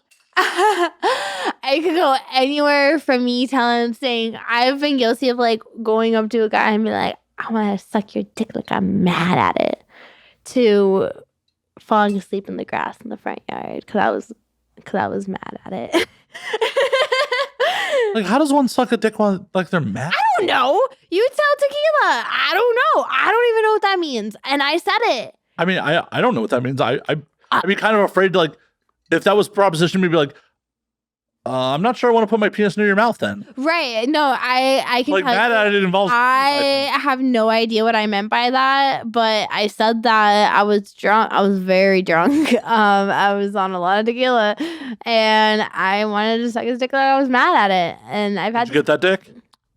At that point, I don't remember. No, probably not. Would you want to give me your dick if I was like, I want to suck it like I'm mad at it? No. Right. It was supposed to be hot. it wasn't. Listen, porn stars aren't perfect. I'm well aware. I'm painfully aware. I've been in this industry for a long time. I'm painfully aware that adult performers are human beings with flaws. Like everyone is a human being with flaws. You know, I love it though, because I feel like the porn industry is really just like the island of misfit toys. I have said that on multiple occasions. Everybody's got a story. I thought I was going to be, I was like, wow, I'm going to be so unique. I'm going to be, you know, like you want to fuck somebody's wife. Like, I got married young. Bitch. How does it feel to not be that special? You know what? It wouldn't be the first time in my life it got shoved in my face. Wow, that actually was pretty rude to me. I'm sorry. No. It's fine. Okay, in that case, how's it feel to not be that special? You know, it's pretty fucking fantastic because it makes me figure out ways to be special then. Because you can't be basic. You know, you think you're special, then you're fucking not. And you realize you're just another fucking human out here doing the same goddamn thing that like 10 other humans are doing. And like you're lucky if it's only 10. So it's like, what else is there? Be different. Be right. You. Have some interests away from you know what? Like, oh my God, have some interests other than have some like interesting fact about you other than like this superficial novelty or like pretty picture. Like it's like you said, like you were saying earlier before we started, you're like girls that come on, like they don't really have like a story. Like my personality as my performer and as me in real life is pretty fucking parallel. We're pretty much the same thing. We're overlapping a lot. Like that's good. Yeah. Being authentic is good. Oh, filters are for cigarettes. I do not have that. I am not a cigarette. I am not a coffee. Wait, you're not a cigarette? Oh, right. Like you want the smoke? No, I was gonna set you on fire. I mean, please, I am begging. Sounds like a lot of cleanup. You know, I think that too. And I'm like going to my squirting scenes, and I'm like, you guys really want to? I mean, that's why they rent houses. Like that becomes so. Yeah, but they charge you a cleaning fee. Okay, but like I've had it in a hotel room, and I'm like, listen, my guy, I don't think you're getting your $100 deposit back. This is why you pay with a prepaid credit card and just cancel that bitch. Hey guys, hang on. Life hacks 101. Like, sorry. Sorry, booking.com. I gotcha. Got you, motherfuckers. Got you. No. I was actually, I was just trying to plan out a whole Knott's Berry Farm weekend with my boyfriend. Now I know what the fuck I'm doing. I love that, like, in the course of this podcast, I'm like, please don't, do self-harm in a hotel room because it's mean to housekeeping. For all legal purposes, this is a joke. Right. But I was just like, don't do it. That's so mean to housekeeping. And then I'm like, squirt everywhere and fuck housekeeping, like in the same podcast. True that. I'm just like, one bodily fluid, don't do that. That's wrong. Well, I guess it's more of the corpse removal they're used to the bodily fluids. I think it's more of like, it's not even about the bodily fluids at that point. It's about the trauma that you're inflicting. Like, how fucked is it that we're more worried about like I mean, I guess it's not fucked, but like, we're more considerate of the mental state than the physical state. Like, yeah, like, fuck them. Clean up my shit and blood and vomit and whatever else. But like, I'm so sorry that I gave you a bad image. I gave you a boo-boo image. Did I hurt your feelings? I'm sure if you've cleaned hotel rooms for a living. I've never. Not you, but like. I do porn. Well, now. For now. I've always had a very pretty pussy. I got by in life. It won't be forever. Don't have kids. I can't. No, I had a vasectomy like a month and a half ago.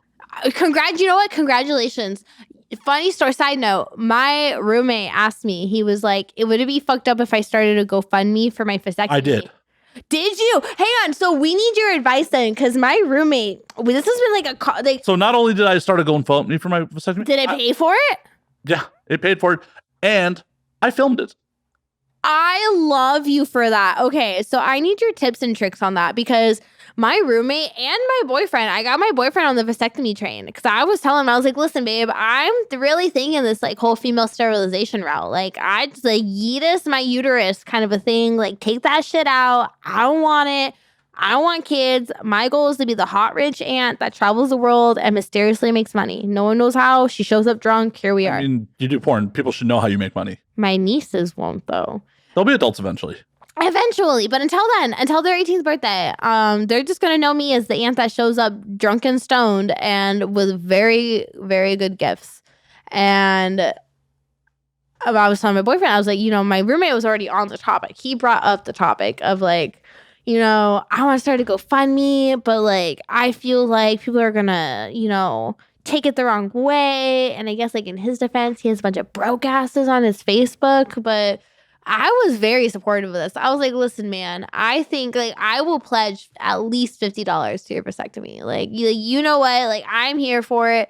And like this topic started around the time that the whole like Roe versus Wade was getting overturned, which like, fuck you, Supreme Court. Let me say that. Hang on. This is my chance to say fuck you to the Supreme Court. I will find a way to get rid of any living thing inside my uterus. You can mark my words. Fuck you. Suck my cock. So you should do it more spiteful. You should go get knocked up by Brett Kavanaugh and keep it. Oh my God. He likes to drink. He'll do it. Hey, governors. Hit my line. Knock me up. Don't you want to breed me? I'm just kidding. I can't even take it seriously. I'm so sorry. Hey. Oh my God. We're not taking things seriously on this show? Never. Never. Hey, step bro. Don't you want to breed my pussy? Oh, step bro. Are you governor? Oh my God. Step bro. I always knew you were going this route when you went to college. First your dad, now you. I want to see if that dick runs in the family. Anyways, but GoFundMe for vasectomies. Yeah, I did it. So it worked. It worked. How do you like promote it? Because my roommate is really he's like, everyone's gonna hate on me, and I'm like, no, listen, dude, I think you're gonna get a lot of respect. I honestly think you'll get more pussy this way. I mean, it doesn't hurt that I'm technically an internet personality. Okay, but he's living with a porn star. Well, then you should promote it for him. I'm telling him that. I'm like, listen, I personally will pledge at least $50. I can do more. But like, I will promote the fuck out of this. But then my boyfriend has gone on the same wave, and I'm like, he brings it up every time, and I'm like, okay, when? So with your boyfriend, you should be like, you should do the GoFundMe and be like, his first safe cream pie is going to be in me, and film that shit. You're a fucking genius. Wow. Okay, you're right. No, you're so right. I was thinking about this so fucking selfishly. I didn't even think about that. Because the only thing I could ever think about being like, the first is like, I'm going to live stream the first time I do anal. And like sell that. How selfish of me. Oh my God, you're so right. Just FYI, I'm still waiting to give away my first safe cream pie. Hey guys, Minxx Marley promoting this. I just support this. That's all I gotta say. And my GoFundMe was utterly ridiculous. Like I had a couple people like I talked to them like, oh, I didn't support it because I thought you were doing a bit. Mine was fucking ridiculous. No. Okay, see. That's what I was thinking though, is that like, because I'm not thinking about this from a bit. I did it. I did. No, you thought of it as a bit. I'm telling my roommate, like, dude, I think people, because of how outraged people are about the whole like overturn and how many women, it's like, there's male birth control too. I think you'll get a lot of support. I think you'll get a lot of the feminists supporting you. I think you'll get the guys that are supporting the feminists supporting you. I think you'll get people that are totally non-bit related are going to be like, yeah, dude, like, look at you being that positive masculinity. Get that vasectomy. Like, I did not get that many people that I did not actually know. Like, it was mostly people who knew me. But what I wrote for the description, I'm going to read it to you now because it's pretty fucking ridiculous. Please, I need to hear it. I'm sure I've read it on air before, but hi, I'm Matt Slayer. I host a podcast called And Now We Drink. I've been prone to making unadvised, irresponsible, rash decisions my whole life. This is not one of them. I've known that procreating isn't for me for a long time. I think I would be a horrible father. I don't think your daughters, sisters, mothers, or wives should be inflicted with a child after what was probably a mistake for both of us. I won't be there to support the child financially or emotionally. I have zero idea what ethics or value I would help instill in a child, but I can assure you they'd probably be wrong. Your child will be an alcoholic. In light of the current standing of Roe v. Wade, I thought it was time to get this show on the road. So if you care about the future of humanity, especially one without my children in it, please consider funding this campaign. Oh, and I'll show you. Let me see. I gotta see this. Oh my God, stop. That you're like, I want you to get a vasectomy. I got one. I filmed it. It's on my YouTube channel. So I need you to send me this link. I'm going to send this to my roommate and be like, look he did it. Why can't you? I told my boyfriend I would match him whatever he does to go get a vasectomy. I'm pretty sure insurance will cover it because insurance tends to favor guys. Well, and depending on the state you're in, I mean, I don't think Arizona is one of them, but there's some states that guarantee that like it's no deductible and your insurance will cover it. Yo, so I would research that too. We're thinking about moving. What state? I'm just kidding. Well, Illinois, 100%. Like, what happens in Illinois? Chicago? Okay, you got me there. Like one of the largest cities in America? I don't know. Okay, like Chicago is one of those cities, like when you hear it, it's so much bigger than the state itself that like you almost forget the state is the Oh, no. As someone who's from Chicago, that's accurate when you live there. Oh, thank you. Okay, cool. So I'm not wrong in this. No, hell, there's a big push for parts of downstate Illinois that are like, can we just annex Chicago out of the state because Chicago is so populous compared to the rest of the state. Yeah. That Chicago politics very much control all of Illinois politics. And like, tell me if I'm wrong. I feel like another similar one is like Boston, Massachusetts. That's another one where it's kind of like the city precedes the state, or like Philadelphia. Well, so Philadelphia, I don't think is accurate because you have Pittsburgh also, which is you're right. You got Pittsburgh. You got me there. I forgot about that. And the thing about like with Boston is Boston itself is not a very large city. Okay, I guess I'm thinking like more like popularity. Well, yeah, it's wise. Boston's one of those places where it's like you say Phoenix and like you think, Tempe, Scottsdale, and all that. Wait, no, but like you know how many people don't know what the fuck Scottsdale or Mesa is? Like when I travel and I say Arizona, I even know what Glendale is. So okay, but you are the select few. I can only say like when people are like, "Oh, you're from Arizona," like what part? And I'm like, "Oh, I start with the truth. It was just Avondale," and they're like, "What the fuck is that?" Which I get it. It's Avondale. No one really knows. So I'm like, okay, like I mainly grew up on like Gilbert, Mesa, and Tempe. Tempe has like literally one of the country's biggest partying universities, ASU. And they're like, huh? And then finally, isn't Sky Harbor technically in Tempe? Phoenix.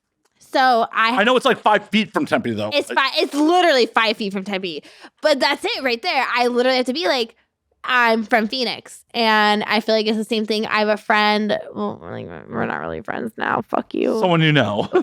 Fuck you, bitch. Anyways, but she's from Boston, Massachusetts, and it's the same thing. Like the only thing, anytime I heard her talk to anybody, it was just like, I am Boston.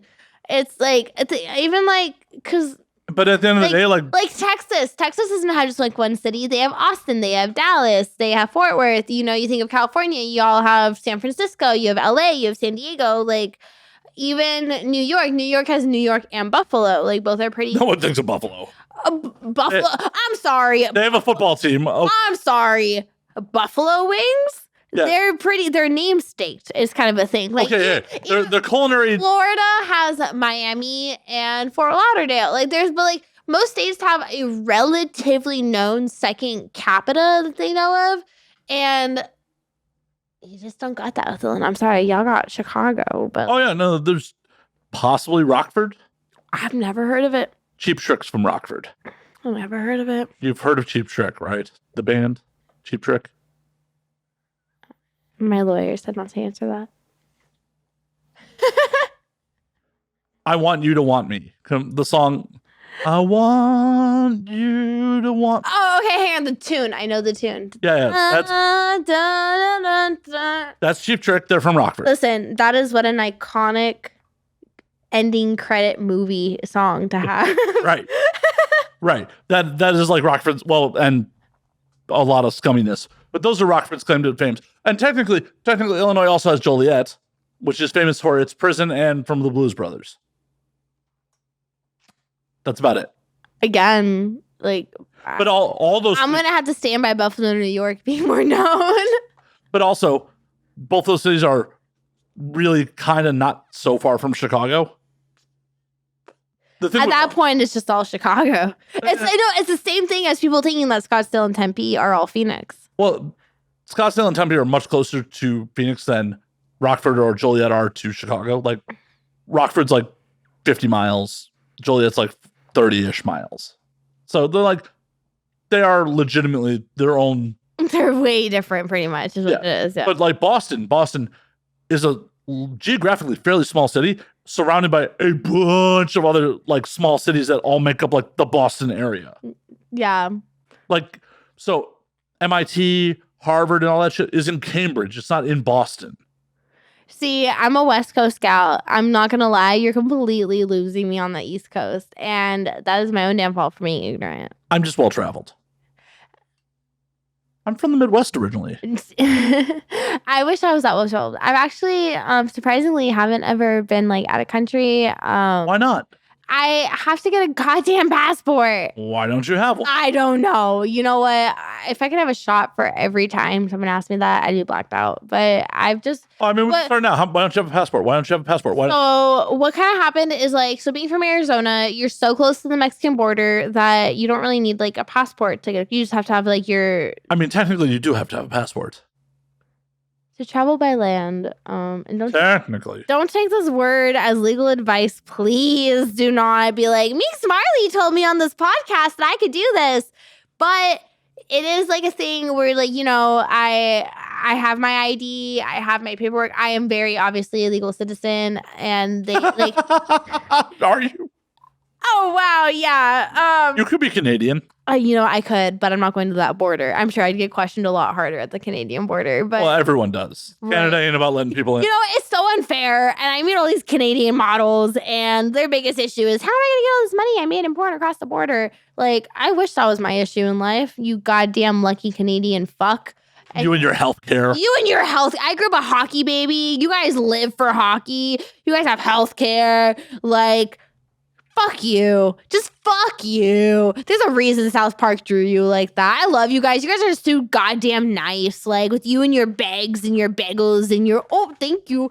Anyway, I love you guys. But I live next to the Mexican border. And I am, I guess, privileged enough. And I'm very aware of my privilege of being born blonde hair and green-eyed. And I have my IDs and my, you know, my birth certificate, copies of it, and my social, that they will literally just let my little blonde ass drive across that border. So wait a minute, you have been out of country. Close to it.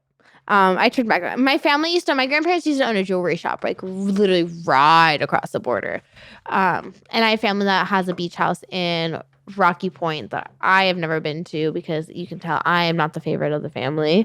And all of it's the same thing. No one in my family has a passport. They all just kind of go using their IDs and like their other documentation. And when you're traveling by ground, again, I am not your lawyer. Do not come at me if you try to do this and you suck and get caught. But going across can sometimes not be as difficult with, like, without a passport, but it's because it's by ground. It's not like I'm going on a cruise. I'll tell you firsthand. At least in California, getting into Mexico was no problem with just a fucking... Right. Okay, so yes, thank you. But when I came back, I had problems. That's kind of where you're going to run into... Thank you for backing me up. Yes, exactly. Like, that's where you might run into some issues. And like, again, I am a legal citizen. I'm born in the United States. It is very... my family's been here for, obviously, since the fucking beginning. Like, it's not... Oh, your family came over on the Mayflower? Wow. Oh, wow. You know, like, that Mormon trail, too, though, is, like, how I got to Arizona, and that shit runs deep. But it's like, it's not hard for me to prove my citizenship. It's not hard. And they're not going to sit there and, like, grab the bat, be like, oh, wow, no. But yeah, I've never gotten my passport. I never had the offer to go on, like, on a cruise to go. Don't go on a cruise. Don't do it. So I want to so bad. Why? Why do you want to go on a cruise? So I want to go on a 3-day cruise. Why? Because why the fuck not? I have lots of reasons why. Tell me why. Okay. the point of traveling abroad is to experience other fucking cultures. Right. And I love that. That's not why I'm going on a cruise, though. I'm going on a cruise to sit at a fucking bar and to go do cliche cruise things. I want the satire. That's horrible. No. It's a waste of fucking money. Not if you get off on it. Okay. I'm just saying, in my opinion, for the cost of a cruise, to be surrounded by other Americans and be in Vegas on the sea in a cramped cabin, you could really do Vegas very well. You know, you bring it up like that. Okay, but see, I lived in Vegas, so I guess to me, like, it is the Strip on a boat. It is all about the people watching, and like, if I can get an all-inclusive cruise and I'm only going 3 days, and like, you go and you dock on land in some Bahama type place, I'll fucking take it for 3 days. Or for the same money, you could go to the Bahamas or Jamaica on your own time and explore and get weird. So I have no. That's another stuff, but like that's gonna be a different trip. You have to understand there's different themes for different trips. I'm just saying the cruise is Vegas on a boat. And the best part of Vegas is people watching baby. Yeah, but it's worse accommodations for more money. It's okay. It's like, listen, I did not grow up rich. I grew up with the struggle. I can deal with a little shittiness because let me tell you, if I got all that inclusive alcohol and a little bit of entertainment in a hot tub, I can people watch all goddamn day. Yeah, but I don't know. It's so much more fun to people watch people from other fucking cultures and be like, wow, they live fucking differently. And you're so right. That's a different vacation. I'm not saying like I mean, that should be the priority. Fuck cruise. So cruises are an experience. Vacation. Everything is no, exactly. So you can't go into it with the mindset that like, hey, I'm gonna go on this fucking vacation. I'm gonna be relaxed. I'm gonna experience this whole new culture. I'm gonna do blah, blah, blah. You're gonna go into it like, oh my god, I just signed up for this cringy ass singles cruise. I'm gonna make a drinking game out of that. Wow. You're your partner for a cruise? That's rough. No. You bring them with. That's the fun part. You go, hey, baby, let's go play a game. Let's play a game. Or you do the fucking, you don't have to do a singles cruise. You do like an adult. But you were the one who brought it to singles cruise immediately. You immediately brought Because do you know how cringy people are? It's hilarious. Like, it's the same fucking procedure as taking your man into a bar. Stop being like, hey, baby, like that guy's making. Go get us drinks. Go. So what are you drinking tonight, sweetheart? Oh, me and my friend over there are just actually drinking 2 vodka sodas. Oh, yeah, let me get you. Thanks, bye. You go and you bring your man a drink. Like, it's the same thing. You make fun of people being cringing. You don't have, okay, but like, don't focus on the single part. You don't have to go on a singles cruise. Go on any cruise. Go on an adults only cruise. It could be couples. Hard pass. Okay. Let's make fun of the couple that's eyeballing you from across the way at the table, being like, hey, you look really interesting. Me and my wife want to get to know you. It's a game. It's literally, you have to look at it so satirical and dry and like funny. It's like, I am Ashton Kutcher. You are getting punked. This is going to be the thing I think about when I go to sleep 6 months from now. Instead of something being embarrassing, I'm going to think about how embarrassing you are. Or I can go to a completely different country, a different culture, experience fucking rad shit that is wildly different than America. Yeah, you do that for 2. That's your vacation, not your experience. I have limited time. I have limited time on this planet. I have limited. You don't suck dick for a living. I don't. I don't. I have the luxury, I guess, of doing all that. Well, la-di-da. I can make everybody my bitch. Not it. I'm just saying. I have a lot of fucking projects. I am a busy motherfucker. I have limited fucking time to get away. And here's the best part. Go record a podcast on said trip. I did. I actually recorded 2 podcasts. There's your tax write-off. Duh. I'm Jewish. You don't think I don't know that? I would hope. Okay, no. I would hope you would. So what's the problem? You go through with the work trip. Right. But I'm not going to go on a cruise for that shit. For 3 days? You're telling me, okay, so like out of Florida, they got those. You can go to the Bahamas for a day. I would go on a boat for a day to the I would just go directly to the Bahamas. Right. You're still people watching on that, but that's a cruise at a point. No, I would just fly directly to the Bahamas. You're losing out on all the experience then. No, I'm not. I'm getting better experiences, trying to figure out local currencies, trying to figure out how to get around, how like all that shit. That's boring stuff. Oh, it's not. I get that experience flying from Phoenix Sky Harbor to LAX. I want something a little bit I don't know. extra when I'm on a boat. I want to be boats and hoes. I want to do the cringy shit. I want to see other people doing cringy shit. I want to have a story about like, you're not gonna guess fucking 4-hour boat ride. I saw this one bitch and this one guy. Like, See, I don't want to, when I want to leave the country, I don't want to be around other fucking Americans. but you're only on it for the boat. You get time on land in the other country. There's still gonna be other fucking Americans there. And in the meantime, I'm surrounded by Vegas on the sea. Or I can do shit like I went to fucking Cuba. I went to fucking Havana. Tell me that's not a fucking experience.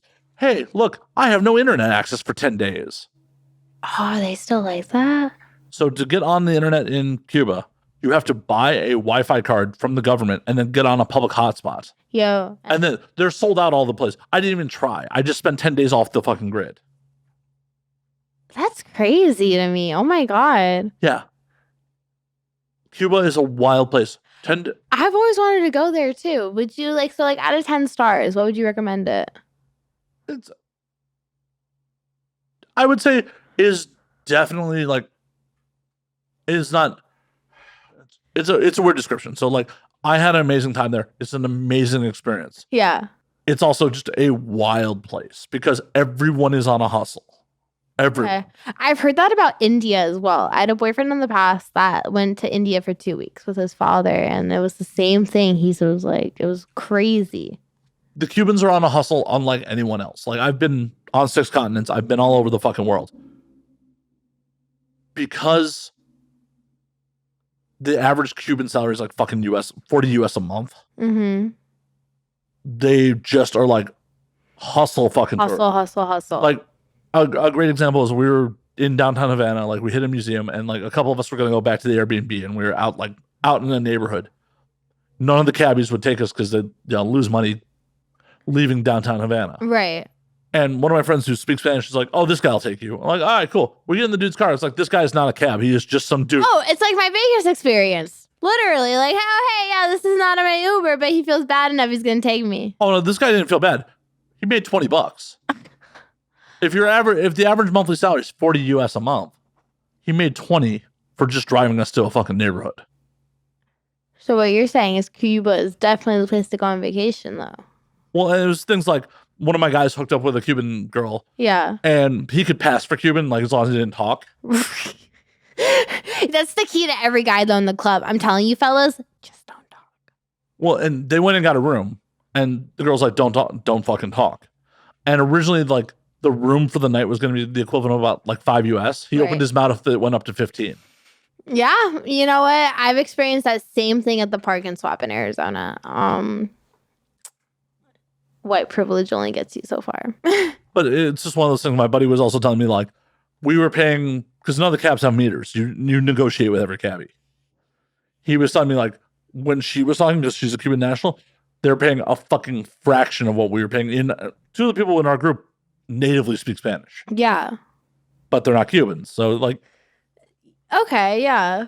Or the fact that we bought counterfeit cigars out of some dude's apartment. We did a cigar factory tour. Yeah. And this is how crazy of a place this is.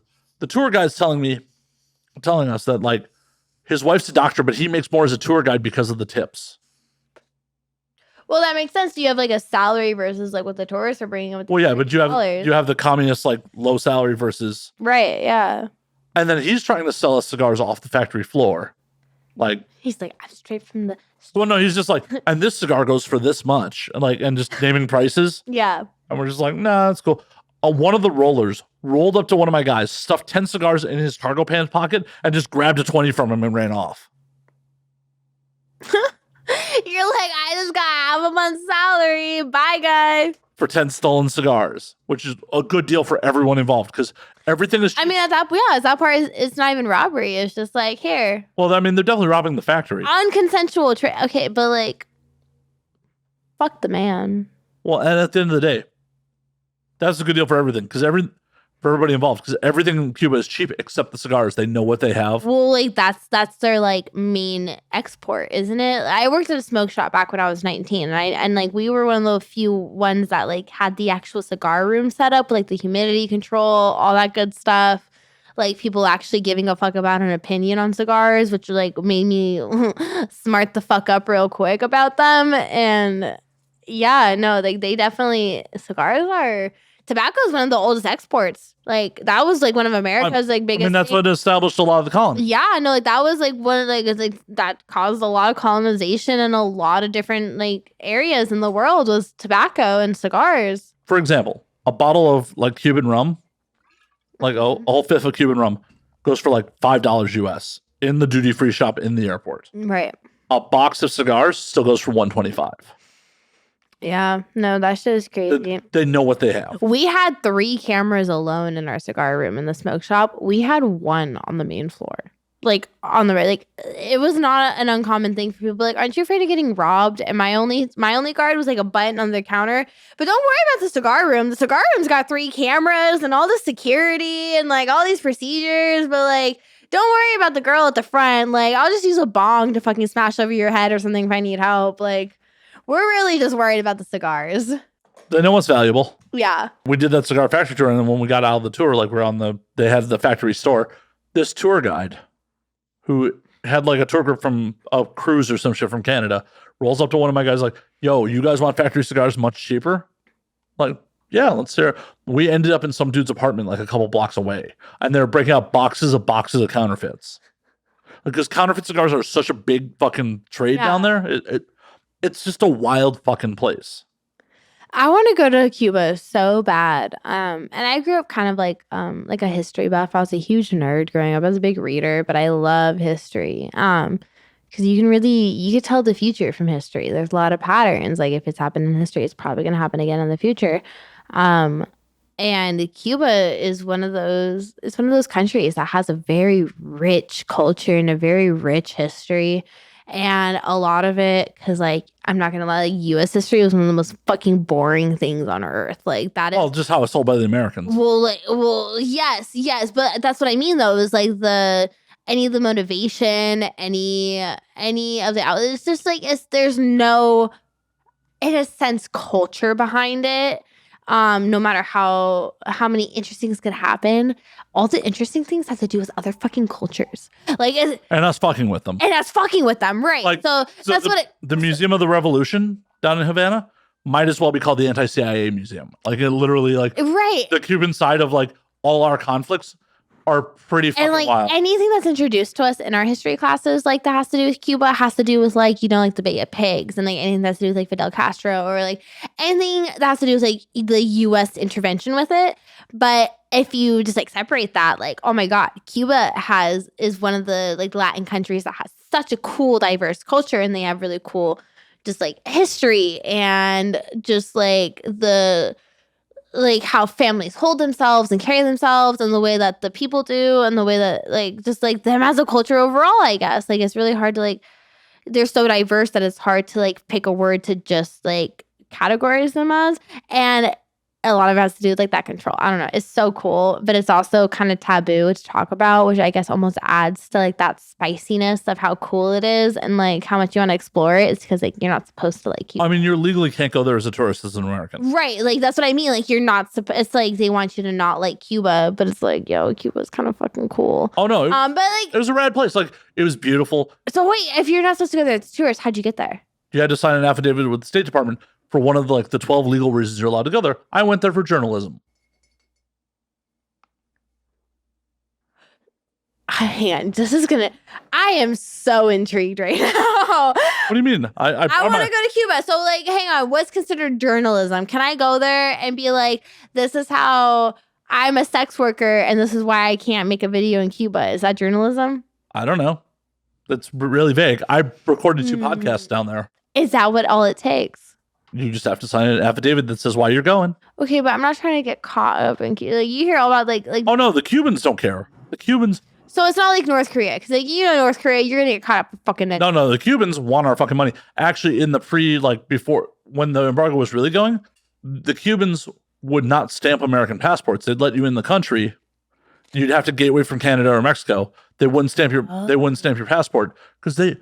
So I've talked about this on air. I'm sorry for my audience that's heard this before. There's 2 Cuban currencies. Right. There's the kook and the coup. The coup is the Cuban. The kook is the Cuban convertible peso, which is always 1-to-1 with the U.S. dollar. Okay. Yeah. Is the tourism money. They want that fucking tourism money. Because it's one. Yeah. Okay. The coup is the Cuban peso that actually fluctuates with the world market. That's like the man. So the coup is like the man. Like, well, so Cuban it's the technicalities is what it is. Like the coup is what Cuban nationals are actually paid in. And if you go to restaurants and shit that are out in neighborhoods, you're expected to pay in coup. Coup is only for. So the coup would be like the Hilton Hotel out in Cuba, because I don't know. But like in very broad general. So the ignorant sense of the capitalistic one would be like whatever is expected societal wise. That's the technical. That's the dictionary definition. That's the dictionary runaway of things. The one that is 1-to-1 with the U.S. But the one that's 1-to-1 is the slang. Like that'd be the one that's like that's the tourist money. Okay. Like if you go to the airport and you go to a currency, so you can only buy Cuban currency in Cuba. You can't buy it in the States like you would British pounds or whatever. Right. In the airports, you can only get kook. You could only get CUC. Okay. You have to go to a bank in a neighborhood to like get CUP. Okay. Are they like physically looking different? Yep. Like currencies? Oh, that's even crazy. Okay, so like one of the scams you have to look out for when you're in Cuba is paying in kook and getting kook as fucking like changed back. Right, because it's 2 different currencies. Right. But they don't look the same, or they do? So kook has monuments on it. Kook has so they're so similar, but they're so different. Yeah, kook has monuments on it. Kook has revolutionary leaders on it. Man, you're just asking for it out there, aren't you? Everyone's on a hustle, so you have to be really aware. I respect this so fucking much, but I can see where I don't use the word scam, but like I could see where the pulling a fast one over you could happen. I respect the fuck out of it though. Well, and everyone's on a fucking hustle. Everyone is like.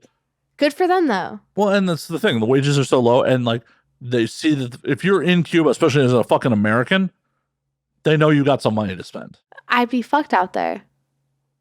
But I'm being honest. Like, no, I'm being so dead ass honest. Like, and it's funny because, like, little side note, like, my grandpa was born and raised in Chihuahua, Mexico. Like, and for as passing as I am of my privilege, but like, I at least have the street smarts and like the raising of the knowledge of like I know I'm being hustled as I'm being hustled, and I have no other defense against it because I completely understand where you're coming from and I know exactly what you're doing, and I know that I am going to look so much fucking dumber trying to fight it because I am not that bitch. I am not going to like, you know what, like I get it. I'm the blonde guy. You know what? I respect it. I get it. I'm not immense. I haven't immersed myself enough in it to even try to fight against it. I can only be aware and respect it. Yeah. I don't know where much further to go with that. But back to the original point of all this. Would you rather be on a boat with a bunch of Americans, or would you rather have that kind of adventure? You make so much, you know what, that makes a lot of sense because I literally chose to go to the park. And so, like in Arizona, it's very common. It's over by the Greyhound station, which by the way, I so recommend this in Arizona because it is so great. And I don't even know how to explain it, but the park and swaps, the swap meets, they happen over by the Greyhound station. And all it is just basically a big outdoor mercado of like, yeah, you're goddamn right. You're going to get a knockoff handbag. And like, there's probably someone selling some, it's like it's just some park and swap. It's just a swap meet. And it's like, and it's all very Mexican heavily influenced. There's, you know, it's the mercado. Like there's the mariachi bands, there's live performances, like, and you bet your fucking goddamn ass, like if I'm not walking in there speaking Spanish, like I'm gonna get hustled, and I respect it. I'm not even mad because you know what? I'm the one imposing on the fucking vibe. Like I get it, and it doesn't have anything to do that I don't know it or I don't respect it or like I don't get it. But it's a different cult thing outside of like what's my perceived culture or like whatever. And I fucking live for it though. Like I still love it. I wish I could be 110% like that is me and mine, but it's only part of it. I'm still gonna go be an active participant and a respectful participant of it. But yeah, I already know that my sister, who has a different dad, and her dad is Mexican, and she's more Mexican passing than I am. She's gonna be the one to go talk first. And my grandfather, who, you know, he fools a lot of people because he is white passing, but he is he's from Chihuahua. He's born and raised in Chihuahua. He's a Mexican. He speaks Spanish. He's from Mexico. Like he is the embodiment of that culture. He's gonna be the one. Like I'm very aware of all this, and I still fucking thrive for it. I don't know. I love him. As I said, that is the better adventure than being on a boat with a bunch. It is. You're so right. But I still stand by the whole 3-day cruise thing of like I can go watch and make fun of and cringe at my own. Like, that was so fucking, come on, Karen. But you could also discover, but you could go out of the country. And you could go to a place and discover things that you didn't even know about. But cruises still stop in places. I'm talking about their import places. Yeah, but when they import in Jamaica, they are importing in a part of fucking Jamaica. But like, isn't all of Jamaica made for like the culture of going to vacation? Like Jamaica, unfortunately, is one of those things like Hawaii, where like we literally, of Americans, have just like stripped it of its like potential of being its own culture. It's the culture of vacation. No. Good chunks of it are. There are definitely places that are not. Okay. I'm going off my own dad being a honeymooner in Jamaica. I'm not gonna be right. And that's the thing. This is how most Americans travel. They go to fucking resorts. They go to fucking all-inclusive resorts. Montecito Bay or whatever. Right. Cancun. We'll go to. I shoved my. You don't have a cap on there. I don't. Oh my god! I'm so dumb. It's reached that point in the bottle. And you're not even talking. You're not even talking in the mic. I know. It's reached that point in the bottle. I love you guys. You got to remember, there are neighborhoods where the people that serve those fucking all-inclusive resorts live. There's restaurants they go to. There's fucking bars they go to. The locals, right? Right. Yeah. So that's the adventure. That's the real adventure. Is going out into neighborhoods. Like the way I love to travel is I love to go to a bar, go to a fucking restaurant in a fucking neighborhood and be like, what do I need to see in your city? That makes a lot of sense. Because one of the like a really popular country that's come up a lot is like Bali and like places in like Thailand. That's one of the, like the biggest rage is one of those like the people that are like van lifers or like the solo travelers, the backpackers, and they're always like, oh my god, like you can go and live on like this meal costs $1.50 a day in Bali, and it's just them. It's colonization. It's just them taking advantage of like that's just you're from a country where like our dollars are worth more, and you're just going and you're taking advantage of a smaller country just because but they take less to survive. It is, but it isn't. It's how's it taking advantage? So you're paying the ass market value. Well, it's them being like, oh my god, like it's so easy, but it's like these people that are working for you and the people that are providing that for you, like to them that $1.50, like you said in, their monthly salary is $40 like a month, so that $20 to give you a ride was like half their salary. Right, and how am I taking advantage at that point? It's not that you're taking advantage, but people being like, it's so easy in this country. But it's like, yeah, because you come from a different privilege than they do. Like for them, it's not that it's easy for you, but for them, that is their culture, and for them, that is a month. It's a lot more than that. But at the end of the day, how would you feel if you made half your fucking month's salary driving 3 idiots across town?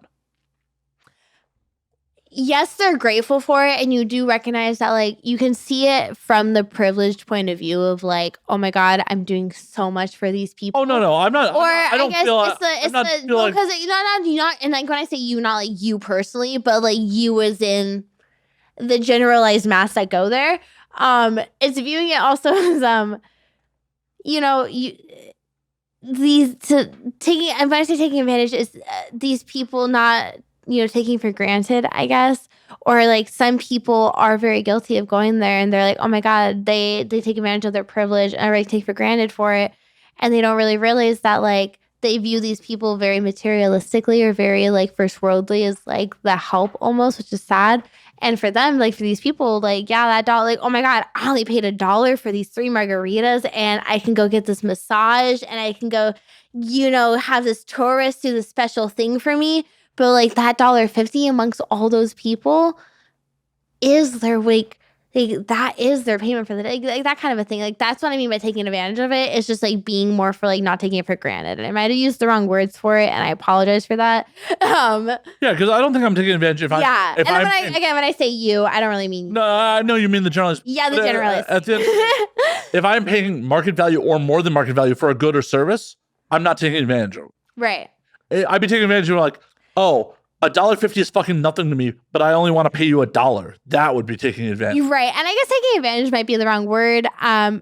It could more taking for granted. And again, I mean, I don't take it for granted.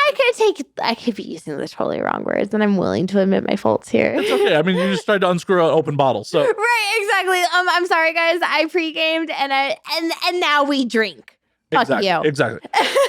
But and I'm, as someone who has a limited budget to fucking travel, I really do love like these countries. Like I went to Colombia where dollar goes super fucking far. Yeah. Like we were doing fine dining most nights for like fucking $40 a head with alcohol. Like it was fucking wild. Yeah. Part of me was getting fucking like crazy fucking entrepreneurial dreams while I was down there. I'm like, I'm gonna start a laundering scheme out here. No, it wasn't a laundering scheme. That's like, the movie classic. I was just like, I should be starting up because prostitution's legal down there. Okay, yeah. And I'm like, I should be starting a fucking. They have decent internet. Like a brothel. Well, no, cam houses. Okay. Just go to Vegas. Well, no, but girls are selling their fucking pussies for fucking $15 for 15 minutes. Right, yeah. How much more could they be making on cam and live like fucking queens down there? And with a little, help from me and a cut.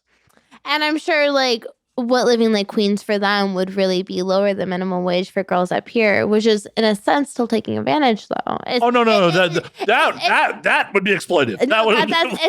Some people have a fine line between like, well, technically I'm providing them with more than they normally get, but it's still lower than what is the actual like what morality wise is. Oh no, that one was. That's where I'm coming from with the whole taking advantage of. Oh no, that one was 100% exploitive. The thought crossed my mind though. I'm like, yeah, there are girls here selling their fucking pussies. Like they're selling it for $1. I can make them $5, but like humanly, like, dude, I can go on. I've had a man offer me $100,000 before to give him my egg. Why didn't you? Because I don't want to, because you know what? I'm priceless, baby. And that is it right there. Fuck you. I don't give a fuck. I am not giving that away. There's my own reasonings and my own moralities that I hold, but like, it's that a simple thing of like. I mean, for $100,000, I hate to break it to you. For $100,000, I'll harvest your egg right now. Exactly though. No, but that's where it all stands. Like, where will you sell your point at? It's as simple as like me making the porn videos that I get paid for by mainstream companies. Me getting paid the amount that I do versus the girls that are out on like red light districts and the girls that have to do it more. I hate to use the like phrasing of like bottom of the barrel, but like, the survival. Yeah. And it's like having a guy coming into, an area where girls have to like sell for lower for survival and being like, you have to do it for like $1 a day. There are girls in America doing it for shits and giggles for $1,000, whatever. I can make you at least $8 an hour, baby. And it's like, girl, your pussy is worth at least $1,000. Like, get it to like for an hour with respect. They don't even have to look you in the eye. I don't know, like something, like bottom of the barrel kind of a shit for scraping underneath the barrel that's been sitting there, and there might be some black mold and like a little bit of, like you're not even getting shit. On that note, I have to pee again. Well, actually, on that note, we're gonna call last call. We've been going over 2 hours already. Oh, hey guys, welcome to my ADHD shit show. I could talk for hours. For sure. So we're gonna do the outro, and then you can go pee if that's cool. All right. I can hold it. Where can they find you on the things? You can find me everywhere. I am Minxx with 2 X's, Marley. Like the Bob, look like Barbie, smoke like Marley. Here I am on Twitter, on Instagram, OnlyFans, mini vids, all of the good shit. I'm even on TikTok. You could Google me. It's real simple. Minxx Marley, 2 X's. I love you guys. I had a great time not, watching what I say. Hell yeah, it was an absolute pleasure. And as always, you can find me at Matt_Slayer on Twitter, Matt Slayer on Instagram, Matt F. and Slayer on Facebook, twitch.tv/Matt F. and Slayer. You can find the Patreon, home to the exclusive content, the whole back video catalog, uncensored versions of these podcasts at patreon.com/Matt Slayer. You can find the podcast at And Now We Drink on Twitter, and Now We Drink _ on Instagram. And until next week, drink up, motherfuckers. Hell yeah, brother.